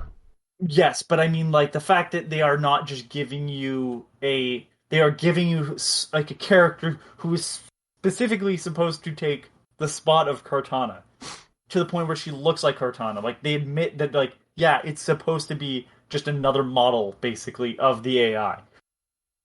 Fascinating, and like the chief's response to her and stuff. I'm like, oh, I fucking want this now. You won me back after 5, and that's And you have Game Pass, so you get to play it for free. I know. Then Diablo 2 Resurrected, and at first I was like, yeah, it just kind of looks like how I remember Diablo 2 looking, which I never played. And then they showed you the old rollback, version, and yeah. I'm like, holy shit, this game looks fucking amazing. Diablo 2 Resurrected shot straight up to the... Like, I hadn't been following it, so I wasn't watching any of the trailers, and I saw that trailer, I was like, oh my god, this looks so good. Yeah, I'm gonna play Diablo 2. Oh yeah. Finally. Oh yeah. Then, so I don't know if it was the streaming quality, but then in the next trailer that was up, I didn't know what it was. I thought it was just a wave of like sewage going through the city. And then I realized it was rats, and I went, fucking sequel already, huh? And yeah, Plague Tale Requiem. So, Yeah, I've never played the first game. I started Neither it. have I. I own it, and I Well, it's think it also might on be Game sealed still. Pass, and it's getting an upgrade to Series X and PS5 on July 6th, I believe, and I think I'm finally going to play it. But enough people loved the first game, and it was a small enough publisher, or it's like kind of one of those like, B tier publishers, and you never know what they're gonna okay. And it looks like it's got a bigger budget Well, they got this that. They got time. that flight sim money. Is that the same? That's the same team that built Microsoft Flight Simulator. Oh, is it really? Yes. Okay, well, Asobo I didn't know that. Studios. Well, hey, look, I'm just glad that they are getting to continue with what they were doing. That's always exciting for me. Yep. Like, especially with smaller sort of tier projects, like B level games or double A or whatever you want to fucking refer to them as. If they get to get that step forward, I'm always happy with that. Even if I don't love the games or haven't played them, but I want to. I bought that game like 2 Christmases ago, and I still haven't played it. Yeah, I bought it a while back, and I played through the tutorial, and I have not touched it since. Speaking of games where they're getting a sequel that are smaller, not for me, but Slime Rancher 2. So I'm certain people are fucking. People excited love that about first game. People love it to death. So It's I'm just excited. a game I never tried, so I don't know what it really It's kind of is. Pokemon Rancher, is what kind of. Okay. I mean, it's fine. It's not my jam, but a lot of people love it. Yeah, so I'm just glad that studio gets to make more of that, and I think they even started releasing slime plushies and stuff. So I'm sure it'll be another revenue for them, a big revenue thing for them. But for a game that was independent to get a sequel is always exciting. So then there was Far Cry 6. Ken, you were excited about this, but I crushed your dreams. Do you know what I'm talking about? No, you crush my dreams every day, so you have to be more specific. That's actually Atomic Heart. Well, why would you crush my dreams about that? I'm still excited for it. I don't give a fuck what It's you say. never coming out, Ken. It's coming out, and it's on Game Pass. It's never coming out. That game is I've rad seen as a fuck. lot That of was this my fucking game of that show. And it just keeps going further and further, and it's still no date. This has been 5 years, Ken. I don't wasn't care. on the show when this They got got it. They announced. got a deal And for it's Game the Pass. exact fucking same. They've just keep showing. I don't different care. I parts of it. don't. But that's fine because that game looks awesome. Yeah. Then Replaced, which I wrote, hey, look, it's a game for Anthony, which is the 2D, 3D again. But it's got that pixelated. super crazy animation. It looks like somebody took Katana Zero and did some weird shit with it. Yeah. No. I mean, the animation is just overdrawn. It's crazy. Are we talking about? This is the one where you're the cyborg. Yeah, parts are if you taken watch over? the animation of the characters, it's Amazing. so detailed. That game, the animation in that game is just overdone, and it looks incredible. Oh yeah. Like the trees moving and shit too. When he does the way combat characters moves, he's just. I mean, it's crazy how good it looks. Yeah, and from the name, I don't know the developer of it, but I just like the world look, the weird pixel art over the 3D backgrounds and stuff, plus post-apocalyptic cyberpunk shit. Just put that into my the climbing up the hotel sign is when I went, yeah, this game is for me. Sad Cat yeah. Studios. While you look that up or whatever. I don't see anything else they've done, but I mean, I'm sure there is. Do you remember that other cyberpunk game that had a very unique style that never came out? Yeah, the one I know what you're talking about, but yeah, it's not come out. Yeah, it's not coming out at all. I don't know if it is, but it hasn't. Yeah, okay. Sorry. I misheard you then.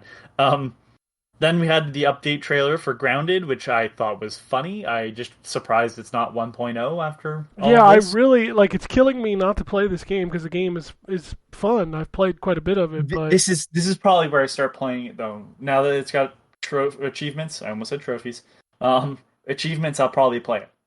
yeah, we'll see. Now I feel like it's closer to a 1.0 where it's But you're closing in the I want in the to end, know I think. that when I start playing through it, that I'm not going to lose anything. I think that's my big fear of that. I think at this point, when you start adding achievements, you're not going to lose anything. I feel like that's kind of covered. All right, well, we'll see. The Ascent, which is that I'm- futuristic twin stick shooter. I can't wait to play this game. I've already got it Yep. pre-installed on my Xbox. Ayuviden Chronicles, which is the Suikoden developers. Suikoden people. Yep. There's that platformer that they announced, and then at first, when they started showing the anime character designs, I went, it's going to be one of those, huh? And then it started showing the gameplay. I'm like, all right, I was wrong. I thought it was going to be one of those Chemco RPGs in there. That's exactly what I mean. It looked like a Chemco RPG, and I'm like, listen, I appreciate that like RPG Maker has opened this up to a lot of people, but like, no offense, most of your stories aren't that interesting.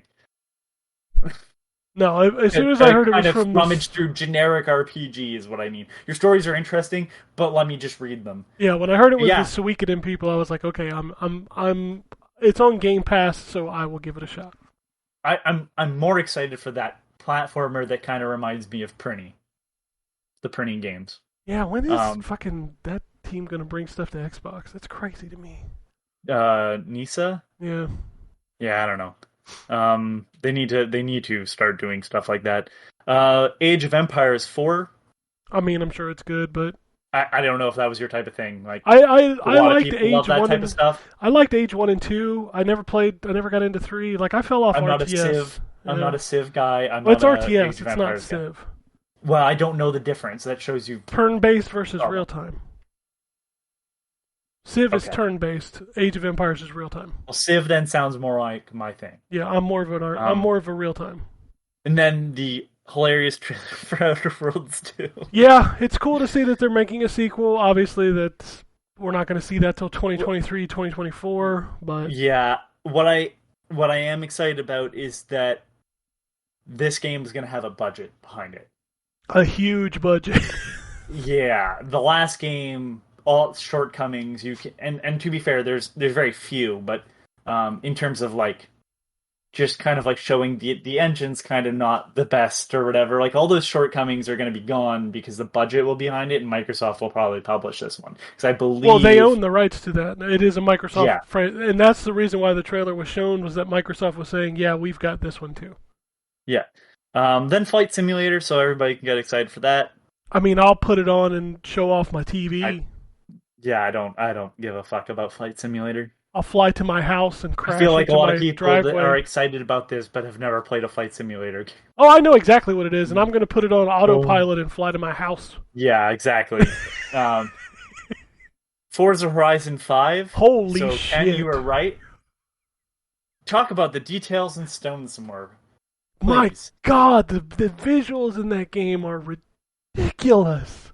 You know, the only thing that took me out of the trailer, is it did the old Ubisoft thing. I don't want to hear people faking conversations. No, I don't either. It's fucking horrible. It's Yeah, nobody talks embarrassing. like that. Nobody talks like that in video games. Hey guys, I'm over here. I'm just your friendly person on the fucking. Ugh. No. No, here's exactly the chat that would actually happen. Yeah, so it really sucked at work last night. Yeah. And then you're like, what the fuck's Yeah. wrong with you? Why'd you miss that fire hydrant, dumbass? Yeah. I bet you can't jump the gorge. Like, oh, fucking watch me, bro. Let's just race at each other at 150 miles an hour and see what happens when we hit. Yeah, that's the type of shit. So then so you were right. Forza Horizon was the next one. Yep. I don't have that marked down, but you can take the point for that. Here's where I was right. Redfall, the new Arcane title. It didn't really show anything, but I kind of like the idea of it. I'm hoping that it's not multiplayer focused and is like multiplayer optional. Okay, so Because I'll tell you from the exactly sounds what of it it- is. Well, from the sounds of it, they were like, yeah, it's built like, you know, an immersive sim, but I'm like, but then it's co-op, so that doesn't make any sense. It is essentially Prey, but with an option for co-op. That's fine. I'm down for that. Yep. It looks cool. I like the idea of vampire hunters. Interesting. Yeah, I'll be very interested to see that game, because Arcane with a big budget now. Yeah, let's do that. Yeah. Well, I mean, Arcane had Bethesda money, but yes. But Arcane didn't they don't have have carte Microsoft- blanche to Microsoft spend money. a bunch of money, because they had to make And sales. this is the I believe the team that did. Oh God, is this the one that did Prey? What I don't remember which one does which. They did Prey because the other team is doing Deathloop. Deathloop, which brings me on to my last point. I was right. They did not talk about Deathloop or Ghostwire. Oh yeah, I said the same thing. There's no way they talk about those games. Well, at you the said end. you said to me, "How can they do that though?" And I'm like, "They just don't." Yeah, I don't know. It was like interesting that they did bring it up, but I mean, to be fair, if you pay Deathloop for will be on the exclusive- Xbox stage next year when they announce Yeah. the date for Game Pass. Yeah, and so will Ghostwire whenever that comes out. They won't talk No, about it no. next year though, because that game won't be out for PlayStation probably until next year. You're right, but I'm saying it's like that'll happen. Okay, so then we move on to Square Enix. You're already laughing. Well, I mean, they I start off the literally. show. They start off the show with Guardians of the Galaxy, which I'm going to give them credit for. It looks way better than you. Oh no, I'm totally in. I want to play Guardians of the Galaxy, but I remember about 10 minutes into that presentation, it was the first time I tweeted during E3. I was like, "Do they have anything else? This thing's only 30 minutes." Oh, they did. So then they went to cringy Devil May Cry, which is Stranger of Paradise Final Fantasy Origin. That was last. Gameplay I looks thought. good. No. I played the demo. By the Okay, way. whatever. How is the demo? I liked it. No, the gameplay didn't look like it was the problem. No, the It's gameplay is team not that the does problem. Neo, but fucking, I have to stop chaos. Yeah, I know that's the meme, but that is not what I took away. I went, ugh. It's like you looked at Devil May Cry and went, we can do that, and totally missed. Like you looked at Devil May Cry 2 and went, that's what we should do for terms of characterization of our main character. Not, it's just, he's got not a white Devil- hair and he's. It's not a Devil May Cry game. No, it's a Souls type of game. Except it has an easy mode. But that's what it looked like in the trailer. Yeah, It looked like it's Devil May definitely Cry a down to the- Souls-style the design, The design of the main character, having white hair, white guy, tough. The main character Exterior, is but, bald. like, is he? Pretty I thought he had white hair. I'm pretty sure he's bald. I'm looking now. I'm pretty sure he's got white hair. He's got white hair. I swore he was He's got bald. like a trimmed. Well, maybe your game didn't load properly. That's He's the got, one like- thing I will say about this game. It kind of looks like shit. Like, it doesn't look good, but then It's again, not made by Koei Tecmo. but it's made by the Neo team, which, if you've played Yeah, Neo it's 2, true. it Neo looks looks pretty. amazing. Yeah, it's true. But yeah, no, the character has short white hair. Okay, I was He's wrong. got like a goatee. Like he's got the T-shirt on. I'm like, this. So he only has that's the all he- T-shirt on for about 10 minutes because this game has loot that changes your appearance. So Okay, well that's cool. Listen. I'm not against the idea, and if I can play it, which I think it's coming to PS4, I will. it's coming Because I'm a whore. to everything. I'm a whore. I totally admit that. The trailer did it no favors. No, And when the I saw thing the that- trailer, I just kind of laughed. Well, the constant chaos. And then the demo was broken. I forgot about that. Yeah, for like 2 days. So I finally downloaded the demo and I played through it and I was like, you know what? I like this. It needs a graphical update because it kind of looks like shit, which I'm sure it'll get an update. It's like a year out.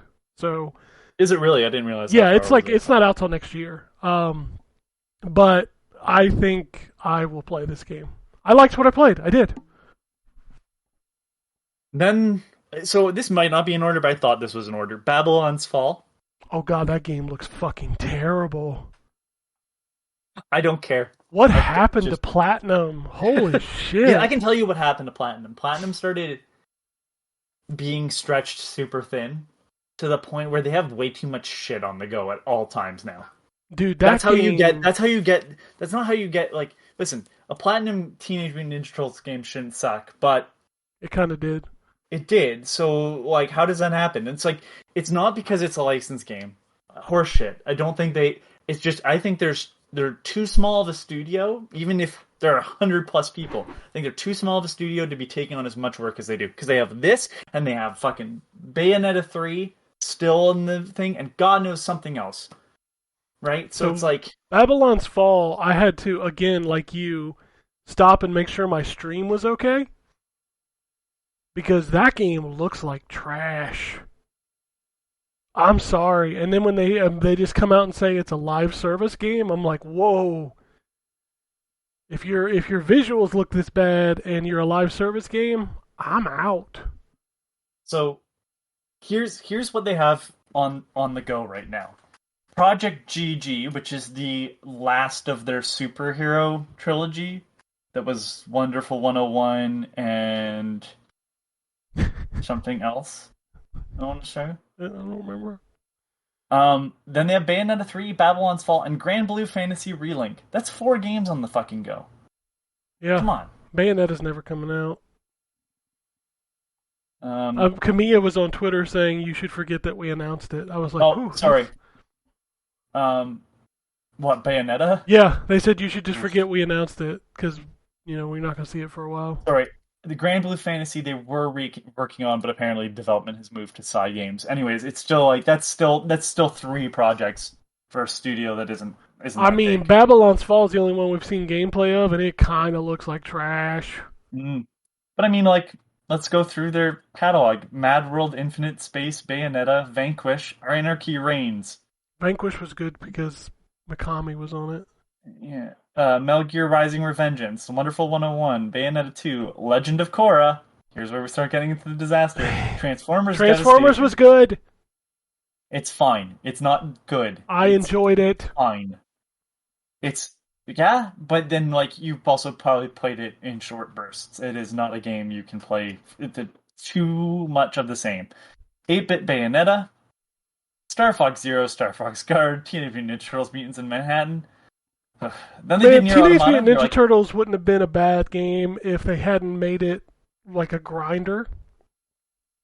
Like the fact that I had to play the same levels and I defeat feel like the same. all their games are always just left of good. Nier Automata what I mean? is a Like, fucking classic. You're correct, and I love Nier Automata, but I'm just saying, like, it's like anything that's not good from them is just Oh, it's awful. slightly to the left of. I don't think it's awful. I think it's always like, how the fuck did you fuck this up? You were so close. Like, all you had to do was this. I don't know how they not fucked like up that Ninja some- Turtles so bad. I really don't. I don't know how they fucked up Legend of Korra either. I'm not a fan, so I don't know. I didn't play Yeah, much of it's that like- game. It's an action. All you had to do was do your platinum, the platinum thing, right? To kung fu with some like elemental magic, or I mean, kung the fu first two martial arts, I should say. Bayonetta games are amazing too. Oh. Lost Order, which was a Android iOS game, Astral Chain, which didn't, no offense to everybody that liked it, but didn't set the world on fire. Then they did Wonderful 101 Remastered. And this year they have, oh my god, World of Demons for iOS and Soul Cresta. I don't even know what that last sounds like. A fucking like heart drug. Like, if I know what Soul Cresta is, and that's just, oh my god. And yeah, Soul Cresta is a top-down shooter or some shit, but it's like, yeah, it's In case you got don't too know, much. side effects may include anal bleeding. Oh, you. Soul Cresta, am I crazy? That sounds like a cholesterol drug or something. As soon as you said it, me, oh, yeah, oh god. Anyways, it's like they got too many. They need to focus on like max 2 things. Well, they need to Even put then, one I think- out too. Like Babylon's That Fall too. and Bayonetta 3 were announced like 2 years ago. Well, the stuff I just listed off isn't out yet. I don't think the last 2 games. No, they haven't put out a game since, Wonderful 101, which was just a a port. remaster. Yeah. Anyway, Square Enix then showed off more of Life is Strange: True Colors. I don't care. I'll play it eventually. And then this is where I thought you were talking about they don't know their audience. Final Fantasy Pixel Remaster coming to iOS And Steam. and Steam. And it's not a collection, And they're by not the way. even- Oh, they're not. They're just... They're all individual. That's not a collection. like they're not even the original art. No. What is wrong with you? You have a game that's done. Just use that. And put it on the Switch, because that's where people would actually buy it. Yeah.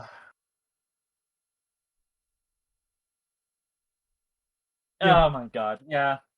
Yeah. No, So no, it's no conversation about Final Fantasy 14, which is like their biggest game. No conversation about Final Fantasy 16, which they claim is coming, next year. Those were the games people cared about.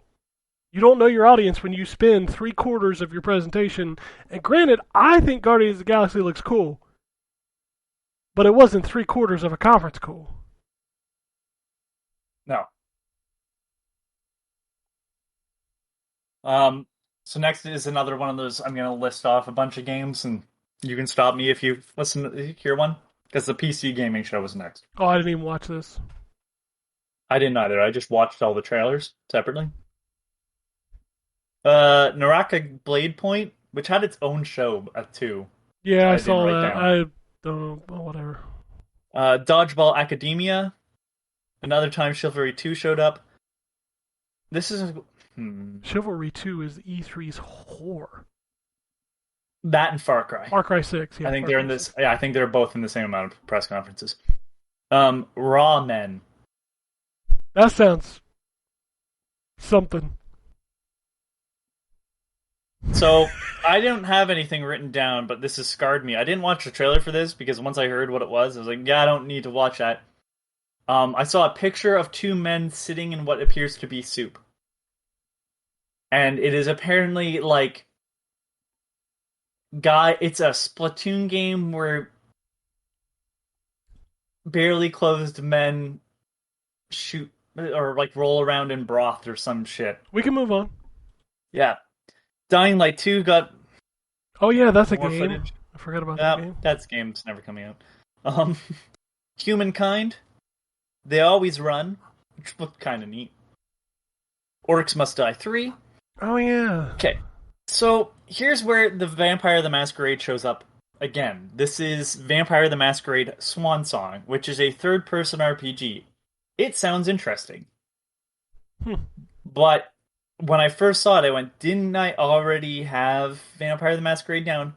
So this is not also Bloodlines 2, which is also apparently being worked on, even though that game is never coming out.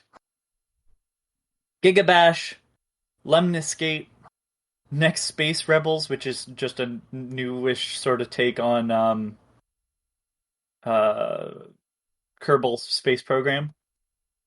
War Tales, Ixion, Far Changing Tides, I which like is the a first sequel, one. Far Lone Sails. I love that first game. That first game was rad. This one is like water based. Oh, yeah, I'll play this. And like it looks fantastic. You should play that first one. It's really good. I need to. Yeah, I need to. Lakeburg Legacies. Okay. Silt, which looks like Limbo but underwater. Oh, God, no. Oh, God, that's a nightmare for me. So it's a diver, and I think you can shoot out like the essence from the dive, like because there's this like white sort of like. Oh, don't, spirit that comes no, out come the eyes. on. Sorry. Shut up. And I think you can like possess fish and stuff, but yeah, Limbo underwater. Oh, Sounds awful because I hate deep water. Oh, That is the biggest water fear of mine. segments in Inside gave me nightmares. Even when all the things to be afraid of were gone, I still had issues. Oh yeah, That even when I was in that the game little has some of thing, the little thing, the yeah. little submarine thing, I was still Yeah. terrified. And then you could only leave it for so long because the thing was in the water with you. Yeah, fuck that game. Yeah. No. Hello Neighbor 2, Okay. Gloomwood, Solstice, which is spelled SOULSTI. Isn't that C? the '90s JRPG kind of game? I believe so. Yes. Okay, that's the one I'm thinking. Of. Warhammer Chaos Gate, Sure, which is another a Warhammer. which is a 40K game, but it's not labeled as 40K, which is weird. Pioneer, I think is how, or Pioneer. I want to say it's Pioneer, but with one E. People who like Stalker should take a look at it because it's basically another sort of take on that. I thought it looked interesting for a first-person shooter. And again, these are in the PC gaming conference, but that doesn't mean that they're not coming to other consoles or consoles and stuff. Lumberhill, Arborea, No. Tinykin. Okay. Ken, I think you might be interested in this. No, Do just you like because it's Pikmin? small. No, I don't. I hate Pikmin.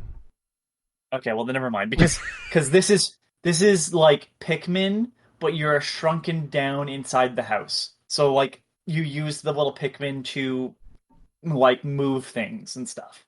It's the reason why I didn't like the last Overlord game. It was 2 Pikmin. Chernobylite, Sacrifice, Icarus, which might, again, some of these people need to learn about SEO. Mecha Jammer, which is an old school PC RPG with this low poly, muddy texture style. I can't describe it better than that. It is fascinating looking. I think everybody that likes old computer RPGs should take a look. Death Trash, I've been waiting for it for a while. It's a pixel game. It's kind of got this post-apocalyptic look with big, gross-out creatures and stuff. Songs of Conquest, Citizen Sleeper, and Project Warlock 2. And it looks like it's like taking inspiration from Quake. So the enemies are 3D and stuff. I love the first Project Warlock. So I'm glad somebody's taking inspiration from Quake, because it certainly isn't Bethesda and Microsoft. Here's another one. Future Games Show. Another list of games quickly go through. Instinction. Grow, Song of the Evertree. Esports Boxing Club. Sure. Now, I'm going to assume that's a game, actually. In hindsight, that could just be a bunch of esports people fighting It's each possible. other, which maybe. I don't know. Hell Let Loose. Enlisted. Red Solstice 2 Survivors. Eldest Souls. Hey, I want you to guess what that game is. Ha! Lake. Severed What if Steel, it was a which- What if it was a Souls game in Where a you play as seniors? in a retirement home? Yeah, Yeah, it's not that, unfortunately. You gotta, like- maybe you have like 2 You're- moves of stamina, and you're swinging a cane. take pills. It's the That's soul. one. It's That's the one. It's the Dark Souls of Souls games. The Estus flask is your pills, your medication. Yeah, and you can only take one every day. You know, you got one of those. And if you trip, you break a hip, and you have to be pushed around in a. You have to wheel yourself around it.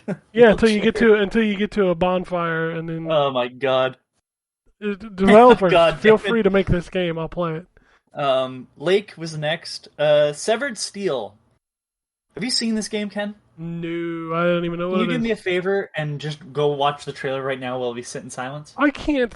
No, I'm not going to sit here and watch a trailer because it'll pick up on the audio.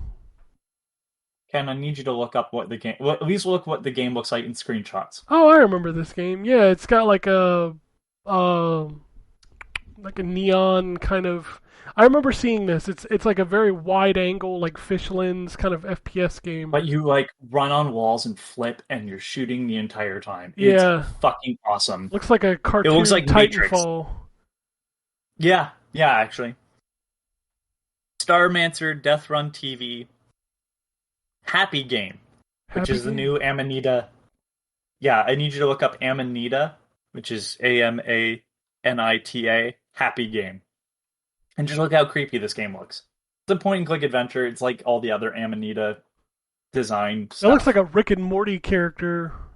Yeah, and then you see all the smiley emojis that are like kind of off. And then you see the thing with the blood and the tentacles coming out of its mouth. Okay, thanks for giving me nightmares today. I'm into it. It's my type of thing. Because Amanita usually does like kind of more friendly but weird stuff. And this is like the first time where I'm like, yeah, that's pretty fucked up. This really fucked up. Minute of Islands. Okay. It's a puzzle platformer, but it looks like Adventure Time. Okay. Yep. Ollie World. I know it's been shown off before, but it was in this Open press world conference. Ollie game. That's weird. Yeah. Tales of Iron, which is in... It's got like Souls-like combat. By that I mean combat is a little bit more less hack and slash and more like deliberate. Deliberate combat, yeah. It's your mice. It's a 2D like side-scrolling game, but you're mice and you fight like frogs and stuff. And it's really grotesque art. Okay. Yeah, I was like impressed visually by the trailer. Again, one of those like I would love to see someone play it a little bit more. Rune Factory 5. Yeah. Project Ferocious. Sure. Ken, I want you to think of Crisis, but you shoot dinosaurs. Oh! It's Dino Crisis. Oh, I would play that. That's kind of what this is. Whether or not it ends up being that good is a totally different question. I but, don't like the it look looked of like, it. I don't like the look of it. It's kind of like It drab. looks like yeah, but it looks like a Crytek game to me. It probably is a Crytek game. Or that. Let me rephrase that. CryEngine game. Yeah, that's what I meant. CryEngine. Yeah. Then it was Warcry Challenges and Immortality. Sure. Oh God, June 14th. The first press conference of the day was in television. I watched this. It was only 10 minutes. I just wrote speed running E3. Yeah. Oh, I mean, the what thing an was embarrassment. 10 minutes long, and I was like watching it. I'm like, the only game on here that looks even remotely interesting is the Finnegan Fox. And just play Fox and Forests, Ken. I've played those. Those don't look as good as this. Ken, Fox and Forests is the same game. Okay. It's a way better looking game too. Are we thinking of the same game? You're thinking of Tanglewood or whatever it's called, Oh, which is not the same game. Fox and Forest. Oh wait, I've played this game. It's literally Finnegan Fox, but Finnegan Fox they've like drawn over all the sprites for some fucking reason. So it's the same game? Sure looks like it's the same developer. Well, because this game is the one where you have to go back into the levels. Hold on. Fox and Forest, I played this game. This game is the one where you go into a level, you go through it, you don't complete everything, you gotta go back, like a lot of backtracking in this game. Hold on. Finnegan pretty Fox sure- looks like a straight up, like, platformer. Wow, if you search Finnegan Fox on Google, you just get a bunch of pictures of foxes. Yeah, hold on. What the hell? No, I've played Fox and Forest. I know what that game is. I'm pretty sure it's the exact same game. Uh, It's a spin-off of, but like the sprites are. If you look at the sprites and stuff, it's just drawn over. Okay. Anyway, that's too much. We after spent more that- time talking about it in television than they actually did at conference. Yeah. That's supposed to come out this year. I ain't paying $300 for the thing. No fucking It way. ain't coming out this year, so don't worry about it. Well, I ain't paying $300 for it next He year. didn't I give a don't care. date. He didn't give a price, and I thought it was $300. he keeps changing it. But he didn't give a price at that show, so it's just kind of weird. That so this thing is coming out when? Yeah, it's $300. Originally, it was supposed to be less. Anyways, Well, it's dumb. We're giving too much $250 time. for the Glacier and $300 for the limited edition purple. Buy a Switch. Buy Anyways, a Switch Pro. Fucking. Then Limited Run had their conference, and I'm just going to list out because most of the games are either out already or. But they did have a few announcements. River City Girls Zero, which is the translation of the Super Nintendo Kunio game, which is exciting because it's the inspiration of River City Girls. And then River City Girls 2 was announced. Yep. I'll play Then both they of announced those. Blood Rain Returns, Which is a remaster of the new- 360 PS3 game. but new voice acting? Yeah, it's got Troy Okay. Baker and Laura Bailey, I think. I think so. I think that's. It was just weird because I was like, I don't know that series well enough. Yeah, So- Blood Rain Betrayal was way too hard. No, Returns. No, Returns. This is, I think, a remake of the original. That's the reason why I was like, No, it's not a remake of the original was a 3D game. No. Yes, that's what I mean. No, this game is 2D. This is a remake of the 360 PS3 2D game, Blood Rain Betrayal. But Blood Rain Betrayal has its own. No, that's Blood Rain Betrayal Fresh Bites that's getting the reissue. Yes. Oh my fucking god. That's not what I said. I said Blood Rain Returns, Ken. Blood Rain Returns, what is that? I'm pretty sure it's the new version of Blood Rain. that Oh, you're they're- talking about the PC think- ports. Yeah, but Yeah, they're those getting a are only console on release. PC. Okay. Those they're came out coming to consoles forever now. ago. They came out forever ago digitally. Well, fucking, I don't know. They had that. It was mentioned like it was a new thing at the Limited Run conference. What am I supposed to say? Maybe I it's just wrote a everything down. physical version of the PC games, which I don't think so. They're usually not doing that type of stuff unless it's like a bunch of like decades old stuff. So the I don't know what you're talking. So Blood Rain got a reissue of 1 and 2 called the Terminal Cut. Hold on. That's what it is. Blood Rain Betrayal I is thought- being remastered. Okay, give me a second. Maybe I fucked this up, and that wouldn't be a surprise. It had to happen somewhere in this list. Yeah, I was gonna say because Blood Rain Terminal Cut was 1 and 2, kind of redone for the PC. Blood Rain Betrayal came out on 360 and PS3, and is the one being remastered for 360 or Xbox One Series, PlayStation 4, PlayStation 5. Okay, yeah, then never mind. Fucking Blood Rain. So they must be adding voice acting to it then, or something. I Yes, don't know. that's Blood Rain Betrayal. That makes more sense. Yeah, is getting new voice acting and Yeah, I HD graphics. I don't know enough about the series, so if because I didn't watch this conference live. I didn't either, but But, I know Blood Rain, and you done fucked it Okay. up. All right, fair. And then they announced other games that are getting a physical version. So Axiom Verge 2, Yep. Castlevania Requiem, which is Symphony of the Night, Rondo of Blood. Then they're doing Rondo of Blood for the Turbo Duo. Which is Lim- cool, but officially. unnecessary. Unnecessary, but to that collector that wants that, I agree with. Yeah, it's cool. You know what I mean? Because it's like the first time it is getting official English release. Contra Anniversary Collection, neat. Double Dragon and Kunio-kun Retro Brawler Bundle, Sure. neat. Dusk is getting a physical version. Only on Going Under is Switch. well, a lot of these are only Switch, weirdly enough. Haven, Hunt Down, which is a great game. Everybody should just play that. One Step from Eden. Oh, then here's where it is. The weirdest announcement, I think, of E3. Plumbers Don't Wear Ties coming back, and they own the rights now. Like, what the fuck? Fuck that game. It's not a game. No. It's a slideshow. It's not even And, a like, I don't- slideshow. It's a bad slideshow.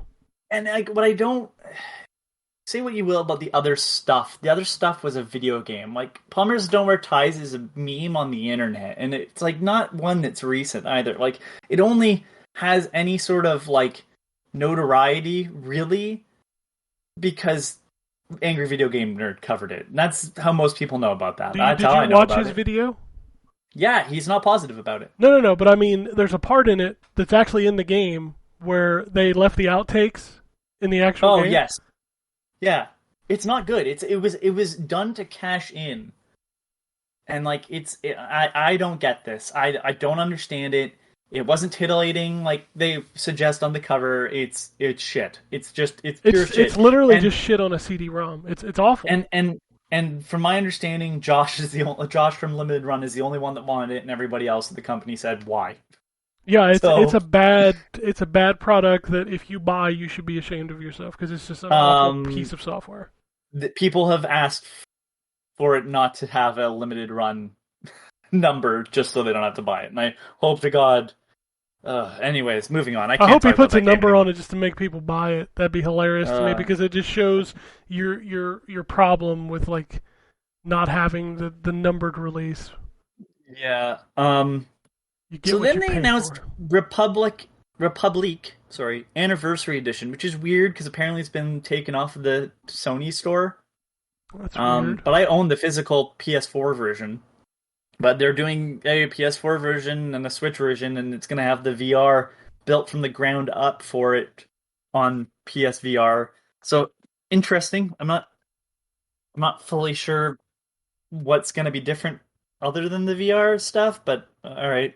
Retromania Wrestling, Ruby, Grim Eclipse, Skatebird, Strife, the old 90s shooter, which I'll probably end up picking a copy up of. The game's pretty good. What? I said, that game's pretty good. Oh, okay. Super Hot and The I don't like Takeover. Super Hot.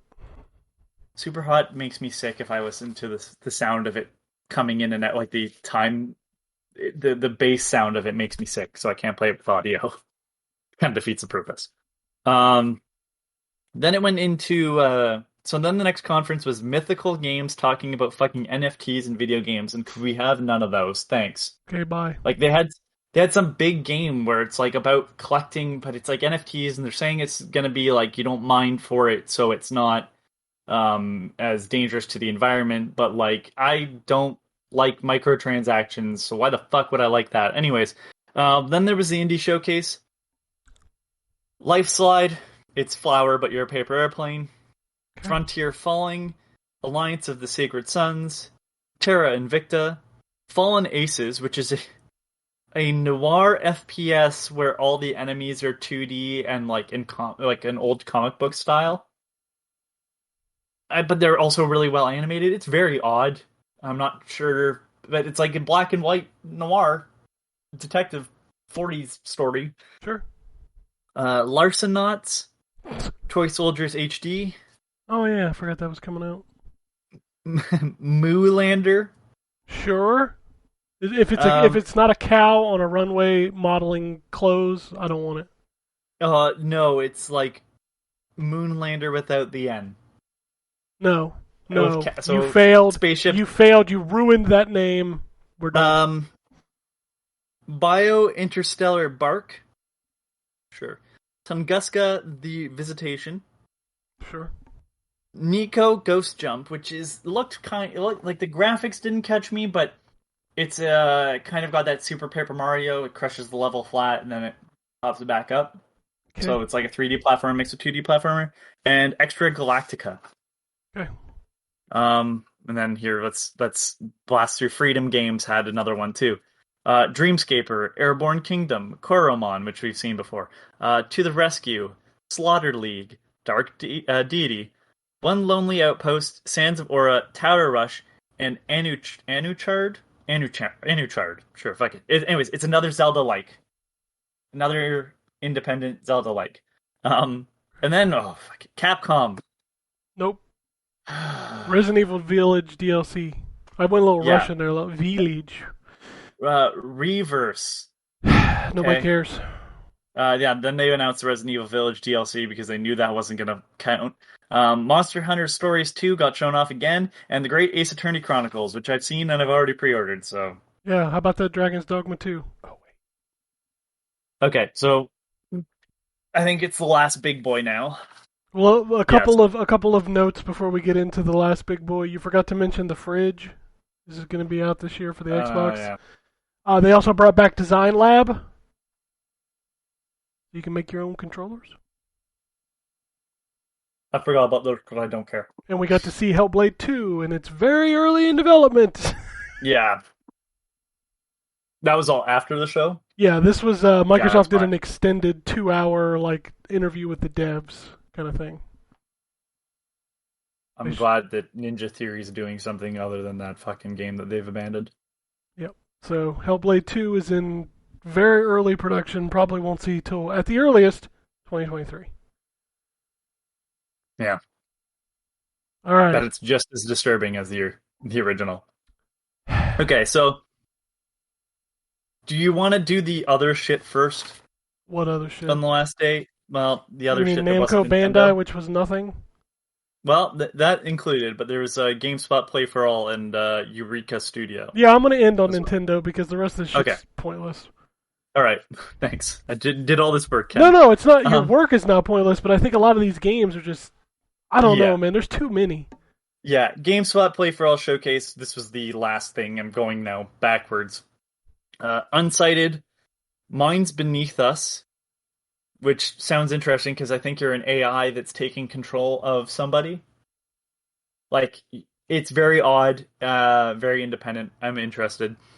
Super Drink Brothers, El Paso Elsewhere, Blockum, Spiral, and Lost Eidolons. I don't fucking care enough to pronounce it right Yeah, I have anymore. no idea what that is. Eureka Studio, Loopmancer. Okay. I have to just quickly double check which one. I think this is a side-scrolling action game. No, sorry, it's a 3D platformer. It looks really cool. It's kind of got like a oh god, what's the not Metroid game? Castlevania? That was Chair did. No, the Chair did. Oh, Shadow Complex. Shadow It's got a very Complex. Shadow Complex sort of look to it, like 3D environments, but everything moves in 2D. And it's about time loops, but it's also roguelite. So I'm like, it looks really good. I really hope they work that roguelite element into it well.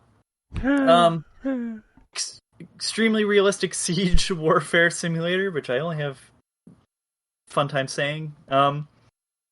Metal Mind. Ken, I think you might be interested in this. I don't know what it's coming out to, but It's a twin stick shooter where you build the mech that you use to shoot things with. Metal So it's got a lot of Mind. customized Metal Mind. Yeah. Not much came back for that. Look on Steam. There it is. It's an easy way to. Metal Mind on Steam. Well, this It's is very twin 2D. stick. Yeah, it's very 2D, but you build the mechs. Oh, it's got roguelite. But it's a twin stick shooter, so it's different. Okay. I mean, it looks cool, but man, God, Rogue always turns me off. I know, but I'm okay with it with arcade like stuff. If it's like gonna have a story, please don't.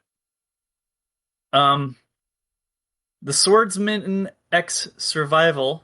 It's a survival samurai game. Tales of the Wild. It's a night simulator, a survival game. Oh my God, survival The Immortal games, yeah, I Souls know. games, Rogue games, make them go away. The Immortal Mayor, Reshaping Mars, and Mohism. I think I probably pronounced that wrong, but it's a detective game, but it's got a mystical Eastern Asian aesthetic to it. It kind of reminds me of Ace Attorney, so it obviously caught my eye. And then after Nintendo was Bandai Namco, which... Yeah. Alright. What's funny is if you watch that the developer thing that Microsoft did, they let the main developer of Scarlet Nexus just like ramble for 20 minutes about the game. I thought that was kind of funny. Before GameSpot put the Namco Bandai thing up, they showed off a bunch of DLC and other stuff that Namco Bandai was doing, and then they spent the whole time talking about House of Ashes. Yeah, after the last one, I'm gonna have to take a wait and see approach on the House of Ashes. I'm gonna make my prediction here. It's gonna be PTSD. I mean, probably. It's about soldiers and fucking. And if it is, fuck you. That's all I have to say. Like after the last game. That last game was not good. And so is this the best conference or best showing at E3? I mean, it was real close between this. Microsoft did a really good job. I'm not denying that, but I think Microsoft was missing that holy shit moment. Yeah, Nintendo definitely had a couple holy shit moments, but they were like weird holy shit moments. Yeah, but I don't think Microsoft had any holy shit moments, so we can't even deny. I mean, Starfield and Redfall are pretty good. Yeah, but we also saw nothing of those. True. Right. So, Nintendo showed gameplay of everything that they announced. Nintendo is kind of shocking with how much stuff they did announce. So let's rattle this bitch down. In order. It starts off. I see a trailer and I go, "Holy fucking shit!" Smash Brothers. Yeah, but before we knew it was Smash, I knew it was Smash shit. as soon as the fucking clouds came up. I knew what it was. I don't watch enough Smash trailers. Oh, the Smash trailers for the character reveals are always the fucking same. They're all the same. So what do you mean? They start off with this cryptic, cloudy sky shit. They all start that way. I knew exactly what it was as soon as it started. But did you know who it was? No, I had no idea who it was. It was just as soon as I saw it, I was like, "Huh." I'm surprised they didn't choose Heihachi because Heihachi, I think, is more recognizable to people that don't play Tekken. So I kept a really snarky joke off of Twitter when they showed Kazuya. And that joke was, man, Smash sure is adding a lot of fighting game characters trying to make itself a fighting game. You should have kept that to yourself still. Man, fuck you. Smash ain't no fighting game. Well, I don't care how many Street Fighter and King of Fighters and Tekken characters if you you have. remove all the items and you only play on one stage, yes, it is. Apparently. That's not how the game's played. And it's not a fighting game then either. It's a party game. Listen, I think you think I care to fight on this, but I'm just pissing off the Nintendo fans. Yeah, well, I'll let the internet sort you out. Then they showed off Guardians of the Galaxy, but it's going to be on the cloud only. Yeah, I mean, it's clearly that game can't run on the Nintendo Switch. Worms Rumble. I played that when they gave it away free on PS5, and I was like, okay. Yeah, Astria Ascending. That is the Final Fantasy guys, right? Hold Former Final Fantasy guys. on. I think that was They've shown at done the something Xbox else, showcase and like it a was- few months ago. Yeah, for a team featuring developers from Final Fantasy, Nier Automata, and stuff. Yeah. But let me see, because they did something else that I think kind of flopped, and I can't remember. That game's art style reminds me a lot of not so good Vanillaware. I mean, yes. It just gives It's me not- a Vanillaware vibe, like a budget Vanillaware vibe. Oh, do you want to know the other game that they made? Uh-oh. I thought they did something else, but I had the wrong impression. They did Super Neptunia RPG. Hell yeah, brother. All All right. They're nep. Then 2 Point Campus, which we talked about. Yeah. Yeah. And then a remaster I was not expecting. Super Monkey Ball Banana Mania. I The sent monkey you the balls that box art people like want. 2 weeks ago. Let me rephrase. I obviously ignored you, Yeah, but clearly. this was exciting.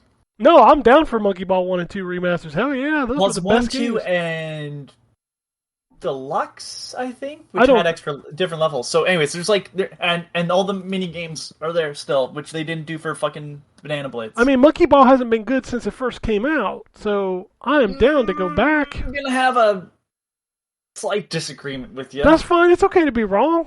But Ken, yeah, fucking, it's alright to be wrong about fucking Smash not being a fighting game, but I here mean, you but are. I'm not, so it doesn't matter. Monkey Ball Jr. on the Game Boy Advance and Touch and Roll on the DS are way better games than anybody gives it credit for. Yeah, but they ain't no Monkey Ball 1 and 2, baby. I mean, also correct, but like they are very good games. Do they Like, bring back? as- So does the Dole logo get remastered too? No, I think that I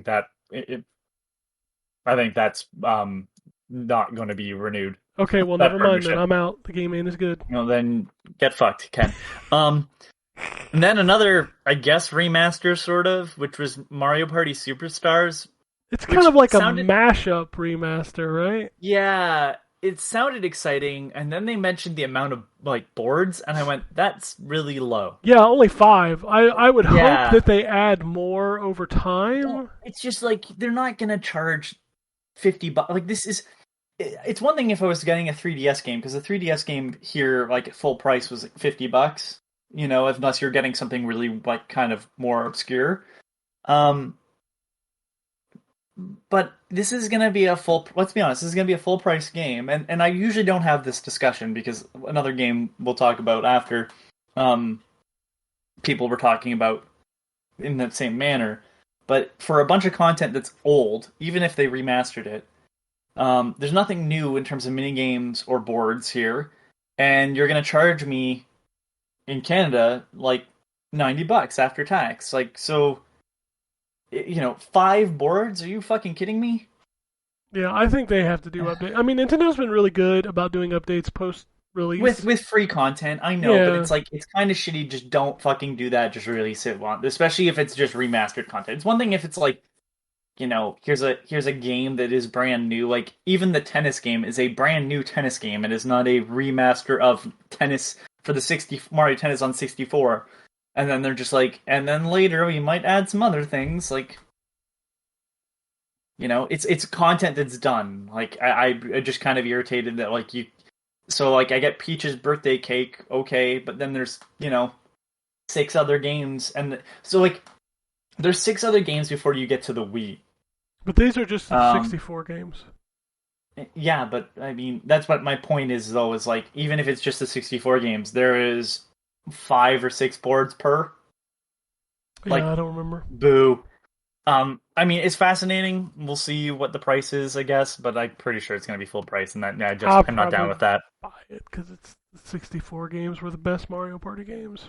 No, also not wrong, but still. And then the game that I got the most hyped for immediately, which was Metroid Dread. Metroid 5. Metroid 5, Metroid Dread. Now, I sent you that picture from like Metroid Prime 1 of the scan visor that says Dread is near completion. And apparently that game was supposed to come out on the DS and never just got canceled or whatever. I mean, so the fact that Nintendo, they it's revived no the name, secret that Nintendo hates Metroid. Compared to their other franchises. It's never been the moneymaker. And that's fine. I understand that. But man, it's so good. So here's my thing. So I saw someone who was like, I'm gonna get the game, but like, why did the music cut out here? Well, one, the music cut out in the trailer when you first see the robot and it starts activating, because clearly the theme and feeling that they're going for is more of a horror game this time around. Like, you are not the hunter in this particular scenario. That's You why are it's the called hunter. Dread. Yes. And somebody pointed out, and like, I don't know if it's just because I like Metroid lore, but somebody pointed out, like, this game canonically comes after Fusion, and Samus would be part, like, in her DNA or whatever, she would have part Metroid and part X-Parasite, which would mean she is just a nightmare scenario for robots that are meant to destroy either. Right? So I'm like, you know, and she's got the new suit, and it looks great, because it's, like, very fast and quick and running away, and oh man, holy shit! I'm down for this game 110%. I'm super excited, and this is the title where people are like, "It doesn't look like it's worth." Fuck you! It absolutely looks like it's worth that much. And if you're going, well, it looks like a PS2 game, or it looks like, no, it doesn't. Your memory is wrong. Go look at a PS2 game. Go look at a 3DS game. They look like shit. You know, it's not the modeling that's the problem. It's that they put out at a terrible resolution. And so, like, this game looks fantastic. Oh yeah, it'll be a wonderful game. I'm not even questioning if it's worth the full price at all. But here's where I get to be snarky. No Metroid Prime trilogy. I fucking called it. I think Nintendo sits on a lot of this shit. And if they don't have for anything to sure. release, they'll throw it out at some point. Who knows? But I do want to make a point. This has been... And they've had more than enough time, by the way, where they haven't had anything coming out where they could have released Metroid Prime Trilogy. Sure. My point here is, all these people have said, Metroid Prime Trilogy, we know what's happening, blah, blah, blah, blah, blah. But then, I never saw anyone say, well, new 2D Metroid, Dread returns. None of that shit. Nobody. I saw you're all insiders. I saw a Metroid 2D rumor floating around, but it was not it's Mercury Steam making this one. But I think it was a different developer that somebody said there was a 2D Metroid coming from. No one was right. Let me put it that way. I mean, no one was right. Most people aren't right, and most insiders I don't buy at all. But I'm just pointing this out, and I know probably our audience is not the thing, but fuck everybody that's been, like, stop lying for attention. That's all my point is. Stop lying for fucking attention. Like, just enjoy the things that come out. You don't have to always have news. It's not your fucking job. And it's like, you know, like, here's a game, and it's because it didn't live up to the expectations all these fuckers set up. Like, Metroid Dread looks great, and all these fucking people are like, well, why didn't we get the Metroid Prime Trilogy? Because it's probably not fucking real! I remember all the insiders telling me that Starfield was coming to the PlayStation 5. PS5 exclusive, right, Ken? No, well, it was initially. Like, that was the story, was that Sony was buying a bunch of Bethesda exclusives. But I heard even after Microsoft bought them that Starfield was coming to PS5. Guaranteed. Mark it down. Anyways, let's move on with some good announcements. Cruise and Blast. I am 110% in for this. I love cruising games. I mean, they're good games. I'm surprised. So it's not just a port of the arcade version. They are, like, adding a bunch of stuff to it. So I'll probably end up... Oh, I will 100% buy that. Bring me cruising back to a Nintendo platform, and I am a smiling man. Cruising USA! I'm going to boot up RetroArch and play some fucking cruising and the 4-Wheel Thunder game that they made, and Arctic Thunder and all those games that were great. Next was a port, but I thought it was interesting enough. Dragon Ball Z Kakarot's coming to the Switch with some extra content. I guess. Neat. WarioWare Get It Together. Yeah, WarioWare's back. That's cool. So not only is WarioWare back, but they've fundamentally changed what the game is, because you can play as all the other characters from the WarioWare series And you in can the play micro games now, and they all do different things. And you can play together. Yeah. It's Yeah. a cool game. I think it'll do well. And it looks fucking weird. And that's where WarioWare really shines, is when it gets really uncomfortably weird. Oh, 100%. That's when it's the best. Here's another one where I feel like if we had someone else on the show that was more excited about it, we would do better. Shin Megami Tensei 5 looks fantastic. That's all I can add to that. I saw the discourse online of people saying it looked like a PS2 game, and I just started chuckling. Oh my god, no it does. No, it does not. Like, you fuckers don't remember. Stop looking at emulated images and going, that's what a PS2 game looks like. There's a lot of work going into that emulation to upscale it. Put it into a PS3 that can play PS2 games, or put it into a standard PS2 and look at how those games look. Not good. Oh, Everybody God. always uses the screenshots from Metal Gear Solid 2. I'm like, there's that always game an don't exception. look like that if you... Well, I mean, there's always an exception to the rule, and Metal Gear Solid 2 still is one of the best looking games. Oh, for sure, but it also looks good in a screenshot. Play it off of an actual console.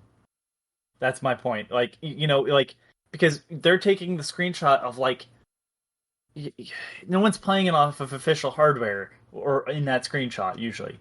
It's like, you know, from a render, or like they're playing it on the PC that they took. Like, yeah, because when you look at it on a tube TV, even it doesn't look that good. Or if you're playing it off of a flat screen monitor, it doesn't look that good. It shows the pixelation because the PS3 just can't output that resolution. Anyways, even scaled, it's still pixels. Then, so I'm still not sure what this is. I think it's a collection, Danganronpa Decadence. Yeah, it's a collection of like 4 games, I want to say. But is the 4th game that shooter one? Hold on a second. I gotta pull this up. So Danganronpa Decadence. Damn it, why is this image so low res? This one better? Well, it's coming out of PS2. PS2? That's very. I was joking about the low res. Come on. Oh, Hey, I'm pretty sure it's 4 games. I think you're right. I just don't know. I don't know Yeah. Danganronpa enough to talk about it, but I'm pretty sure it's 4 games coming to the Switch. 4 games, yeah, it says that in the Spike Chunsoft. Oh, and it features the brand new title that is also coming out separately, which is Danganronpa S Ultimate Summer Camp, and I don't know what this game is. Oh, they I've showed a looked at trailer it. for it, yeah. But I've watched it, and I'm still like, I don't fully understand. Is it an RPG, or is it a board game, or... It's a Danganronpa like- game in bikinis. Yeah, it's weird, and I don't know what it is. Exactly. I'm interested to know more, but whatever. Here's go off, Ken. Fatal Frame Made in Blackwater. Oh, baby, can't wait. It's coming to everything, too. So they announced it at the Switch thing. This game was only released, like, super limited back on the Wii U. No, it was digital only. That's what I said, super limited. Yeah, fuck off. I'm not talking about physical. Now, to be fair, this new one is only digital as well, but it is coming to Switch, PC, PlayStation, and Xbox. Well, the reason why I said it was only digital is because in Europe, for some reason, it got a physical release. Same with, like, Devil's Third got a physical release, too. Yeah, but that was everywhere, but it just only like 4 copies. Which, by the way, everywhere. I bought. Oh, fuck you. Ugh. Ugh. Yeah. Hope that cigarette with Itagaki was worth it. I am totally gonna pick up Fatal Frame because I love Fatal Frame. I want to support that series because I want it to come back, and I'm super happy that they allowed it to be on everything because I think more people should be exposed. Now, give me a remaster of 1, 2, and 3, baby. Yeah, the good games. I like it's fine. Tony Hawk's Pro Skater 1 and 2 is coming to the Switch. I've already bought it. Don't need it on. What was the I joke? might- Hold on. There was a joke I heard on the Nextlander podcast where somebody said that was coming to Switch, and they're like, I don't need the Xbox 360 version of that game. I've already got it.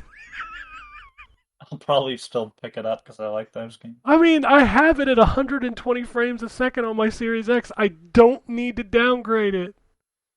Well, when you put it in a power pack and want to take that somewhere else and fucking I carry don't. your fucking Series I X don't in a go backpack anywhere. with a fucking visor on your phone, well, that's your own fucking fault, Ken. No, it's not. It's smart. Come outside. I don't Catch want COVID. to. No, there's nothing out there but cicadas. You forget where I live. The Brood is I here. like cicadas. The Brood. No. The Brood is here, Anthony. I love cicadas. I used to live right near the border. I mean, have cicadas all the time. They're great. It sounds like not summer. the 17-year Brood. Do you not know about this? I know what the fucking cicadas are. I know what you're talking about. I like cicadas. That doesn't. So you want to be pelted with them like a plague. Yes. You want them to hit your face and land in your shirt. Yeah, okay, they're not that bad, but they are in the 17-year Brood. Do you really not know what I'm talking about? Apparently not. I think you're just crazy. Nope. I'm gonna show you this right here. I'm gonna put this. I cannot even believe you don't even know about this. This happens every 17 years. And it's happening right now. Brood X, the once every 17 years cicada swarm. Literally. Don't we have cicadas every fucking 17. Like, I'm not seeing the fucking difference here. No. We have cicadas all year round, every year. But the Brood is when they mate. And literally, it is like a plague. They swarm and cover everything. It is so loud. Listen, I'm gonna be honest with you. I'd still trade that over box elder bugs any day. I'm just saying. You act you like don't know you what like box cicadas. elder bugs. Box elder bugs are these soft, little. They're not even little. They can get big. They're fucking these soft shelled red and black bugs, and they just cover everything, and it's just gross because they're so soft, they're squishy, and it's like ah. Hold on. This is what it's like when I'm mowing the grass, Anthony. All I see is friends, Ken. You are. There's something wrong with you, dude. Cicadas don't bother me, Ken. Okay. In fact, one of my favorite Transformers as a kid was a cicada. Oh, jeez. That one of the... And not like one that came out of the ground and transformed. Sure. It was part of the Beast Wars where they were just fuck it, we have a bunch of... Not Beast Wars. That's not Transformers, that's Beast Wars. Get fucked. Transformers different. It's literally a follow-up to the original Transformers it's not the same, though. series. It's not the same. Nintendo... No, Ken, I'm not getting off the subject matter. You turned into a contrarian, and I want to know who hurt you. Cicadas hurt me. All right. This is my third Brood, by the way. That's how old I am. It's my third one. Okay, well, don't measure your age in broods. It's weird. Strange Brigade is coming to... It's a fucking... Why? I don't know. I like that game just fine, but... Multiplayer only stuff on Switch is weird. Unless it's like couch co-op available, like it's weird. I don't feel like that's what the system is set up for, but hey, if this is where you want to play it, it's also where I want to play Tony Hawk Pro Skater, so how can I judge? Yeah, it's okay to be wrong. Advance Wars 1 and 2 Reboot Camp. Yeah, a lot of people are excited for this. I like the first two Advance Wars games quite a bit. It's made by Way Forward. I mean, that's even a better reason. And I actually like the animation of the characters. Yeah, the 3D graphics are like kind of plain looking, but I mean that's kind of the style of Advance Wars. If they did too much with it, you wouldn't buy it like you did in the last game, Days of Ruin. So, like, you can't stray too far from the Advance Wars style. But hey, more Advance Wars, I'm alright. I know it's just 1 and 2, but I'm excited. Oh god, and I just looked at the next thing. All right, they're doing another stupid Game and Watch. This time it's Zelda. Hey, at least there's 3 games in it. 4 if you include the Game and Watch game Mole. But I don't need this. I don't know why they keep doing this. There's still people a bunch buy of fucking. They But sell? the stores, but they don't sell well enough. I can walk into any store that sold them, and they still have like a ton because they didn't move. They thought this was going to be like the small plug and play consoles that they released, but no, they weren't. Whatever happened to And it's those? like, They stopped making those too.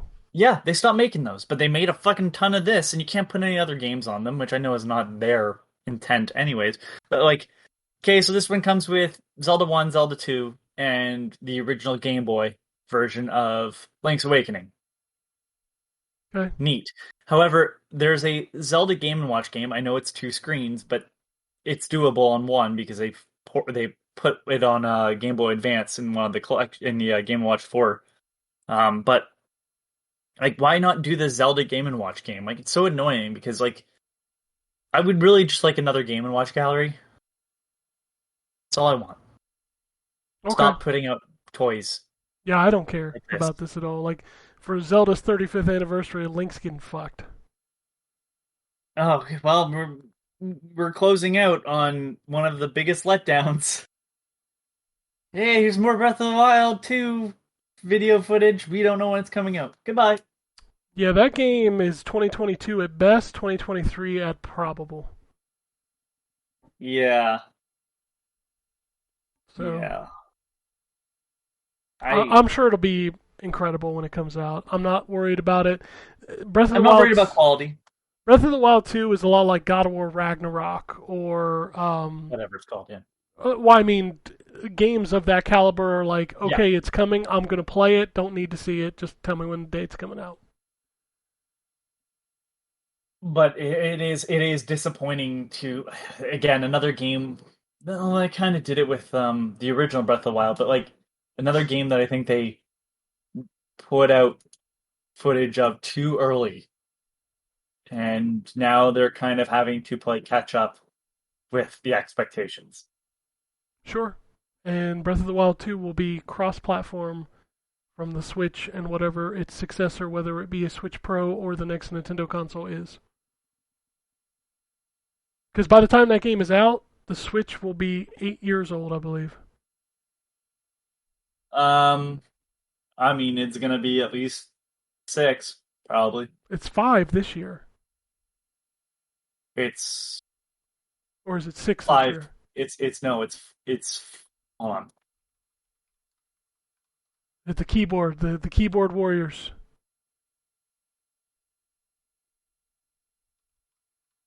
It'll be 5 in 2017. March. Yeah, so March 3rd next year hits 5. Oh wow, God, it feels older than that. It came out at the beginning of the year, so of course it does, because the year hadn't really started for video games yet, right? So Yeah, the Breath of the Wild 2 will be on both the Switch and whatever the next platform is, whether it's an upgrade of the Switch or a whole new machine. yeah.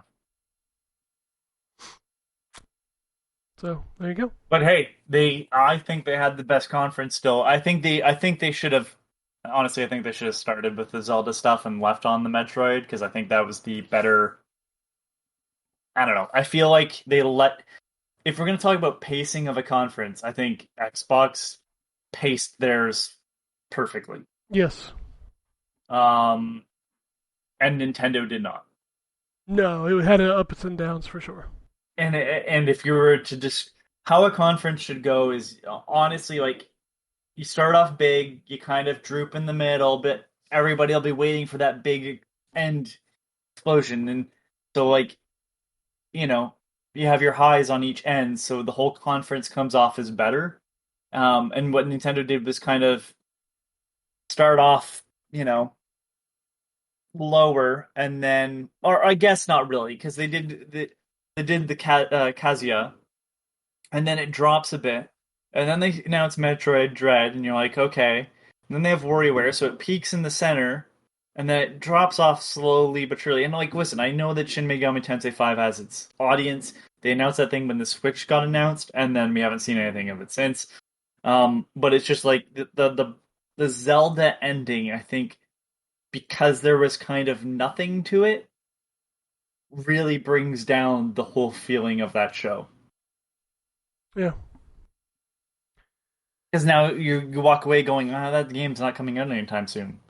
Well, yeah. Unlike Metroid, which is coming out this year, which is crazy because, like, again, no word of it until now. So, All right. So that's it. I'm going to do a couple tweets here, and then we'll get out of yeah, here. I'm sure there's only a couple tweets, anyways. That's the way it works. Yeah. I had a shitload of retweets, but only a couple tweets. Curtis would say, "Happy Father's Day, fellas." E3? What E3? It was disappointing. In my opinion, they showed nothing that grabbed my attention besides Metroid Dread. Love PC and indie stuff. I gave Microsoft the win. They had a decent presentation. All others got a C+, especially Nintendo. And I don't know, the Nintendo thing was really good for me, but I can understand why some of that old stuff doesn't appeal to a lot of people, I guess. Yeah. Hearing Japan is now Xbox's fastest growing market. What are your thoughts, and do you think Game Pass has had anything to do with the growth? I mean, it's not hard to be the fastest growing market when you go from selling 10 consoles to 50. Yeah, I also think that you probably can get the Xbox easier in Japan than you can get a PlayStation 5, so Yeah. that probably helps too. And I can't imagine that Japan would not be the easiest to increase sales, is because, like I said, Because when you have zero sales, when you have there, zero sales, like your growth it's is exponential. 1,000%. It's 1,000% increase. So you sold 10. Although Cool. I do think that maybe the smaller S combined with Game Pass is very appealing to that region. So, Yeah, especially when, like, if you're, I have never been to Japan, but from my understanding, like, generally you get better internet coverage everywhere. Yeah. So, like, yeah, that would be more appealing. Yeah, I think Game Pass, if they continue to get some of those crazy, big Japanese games on there, like the entire Yakuza franchise is on there, and you get a bunch of stuff like that, I think you have a good chance of getting in Japan. You'll never pass any other console except maybe the Xbox One, but well, there is that. Hackers hacked EA via purchasing $10 cookies. Can you believe it? Because I couldn't. I didn't know what happened. I have no idea. But it's EA, so I'm wondering, like, if they bought the cookies in random packs. Ultimate EA Ultimate hack. Yeah, right. Real Shogun Beat says, "What's going on at Sony? Do you think they will drop a show of their own soon? Is the Sony strategy old and outdated?" They just showed stuff off not too long ago. Horizon, they did right before E3. So, like, I think they've got enough things that people know about right now that they don't have to worry about it. Yeah, I think Plus, Sony's... Sorry. No, I was just going to say, I think Sony's fine. I think they still roll... Like, when a game like Horizon or God of War or Last of Us comes out, it's still an event, which is something Microsoft can't ever have most of the time. I think Halo's going to be their first one since, Gears 5? Which was how long ago? And Gears 5 did not set the world on fire. It didn't set the world on fire, but it was an eventful release, which Microsoft very rarely has. Sure, yeah. What I was gonna say is, like, I know that PlayStation just, like, trademarked PSX for some sort of conference thing too, so I'm sure they'll do something at some point. I just don't think it's gonna be right now. You probably see it closer to Tokyo Game Show or something. Yeah, I think that, well, also, it's good. I mean, watching E3, this should make perfect sense to anybody. But most people ain't got a lot of shit to show right now. So having a show for the sake of having a show does nobody any good. We don't even know, like, they did that Horizon thing, and we don't even know that game is coming this year. So... What are they going to show? Their next two big games are what? Horizon and then God of War, right? Neither of those games are coming before at least November. Now, Microsoft had to go out and prove that they had games coming out this year. Sony doesn't. They just launched Ratchet and Clank. They launched Returnal a couple months ago. They put out Spider-Man and Demon's Souls. They don't have to prove that they have games coming. Yeah. So, I wouldn't worry too much. Sony will continue to flow. I'm sure they'll do something close to the release of Kena. They seem to be really behind on Kena, Bridge of Spirits. I think that's out in August or something like September. So, I don't know. Anyway, that's it. That's all tweets I got. For me, we were like listing off every game that was announced. I think we did pretty good time. Yeah. We'll be back to normal next week talking about... I feel it's been so long since we talked about games that I never even talked about Ratchet, did I? I don't think so. Yeah. Like, that game came out and I didn't even talk about it. We haven't talked about Guilty Gear. We haven't talked about so many games that have come out. And then next week we've got Dark Alliance and Scarlet Nexus and a couple other games coming out this week. The point of the fact is, it doesn't matter which console you have, where you prefer to play, there's more than enough for you to play. So go play it and stop arguing over pixels and frame rates and bullshit. Metroid Dread is worth your money. Absolutely. Metroid Dread is going to rock. Although, as much as Nintendo announced, it makes me wish they had a Game Pass because my wallet's going to hurt real bad. Oh, yeah. At least I don't have to pay for any of the stuff coming to Xbox. Yeah, that's usually what I was going to say. At least Xbox, you save the money there. Yeah, I literally my Game Pass subscription is paid through August of 2022 right now. So, fuck, I'm good through Halo and maybe even something coming out next year, you know? Anyway, that is the show. Tune in next week. We'll be back to normal. Phoenix Down's off for a couple weeks, too, by the way. Just FYI. I got that news the other day. But unless you have anything else when we get out of here. I'm good. Peace, bitches. Alrighty. And it goes something like this. Epic fail.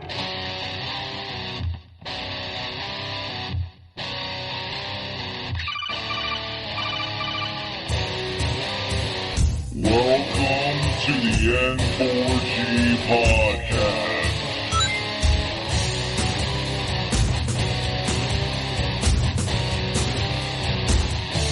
$0.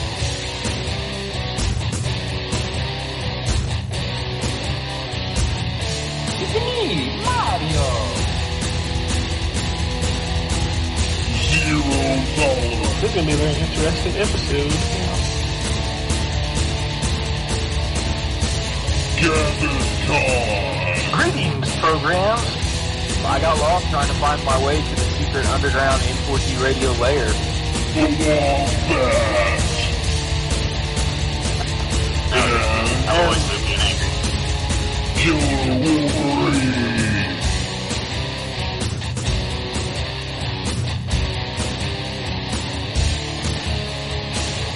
Play games, not consoles.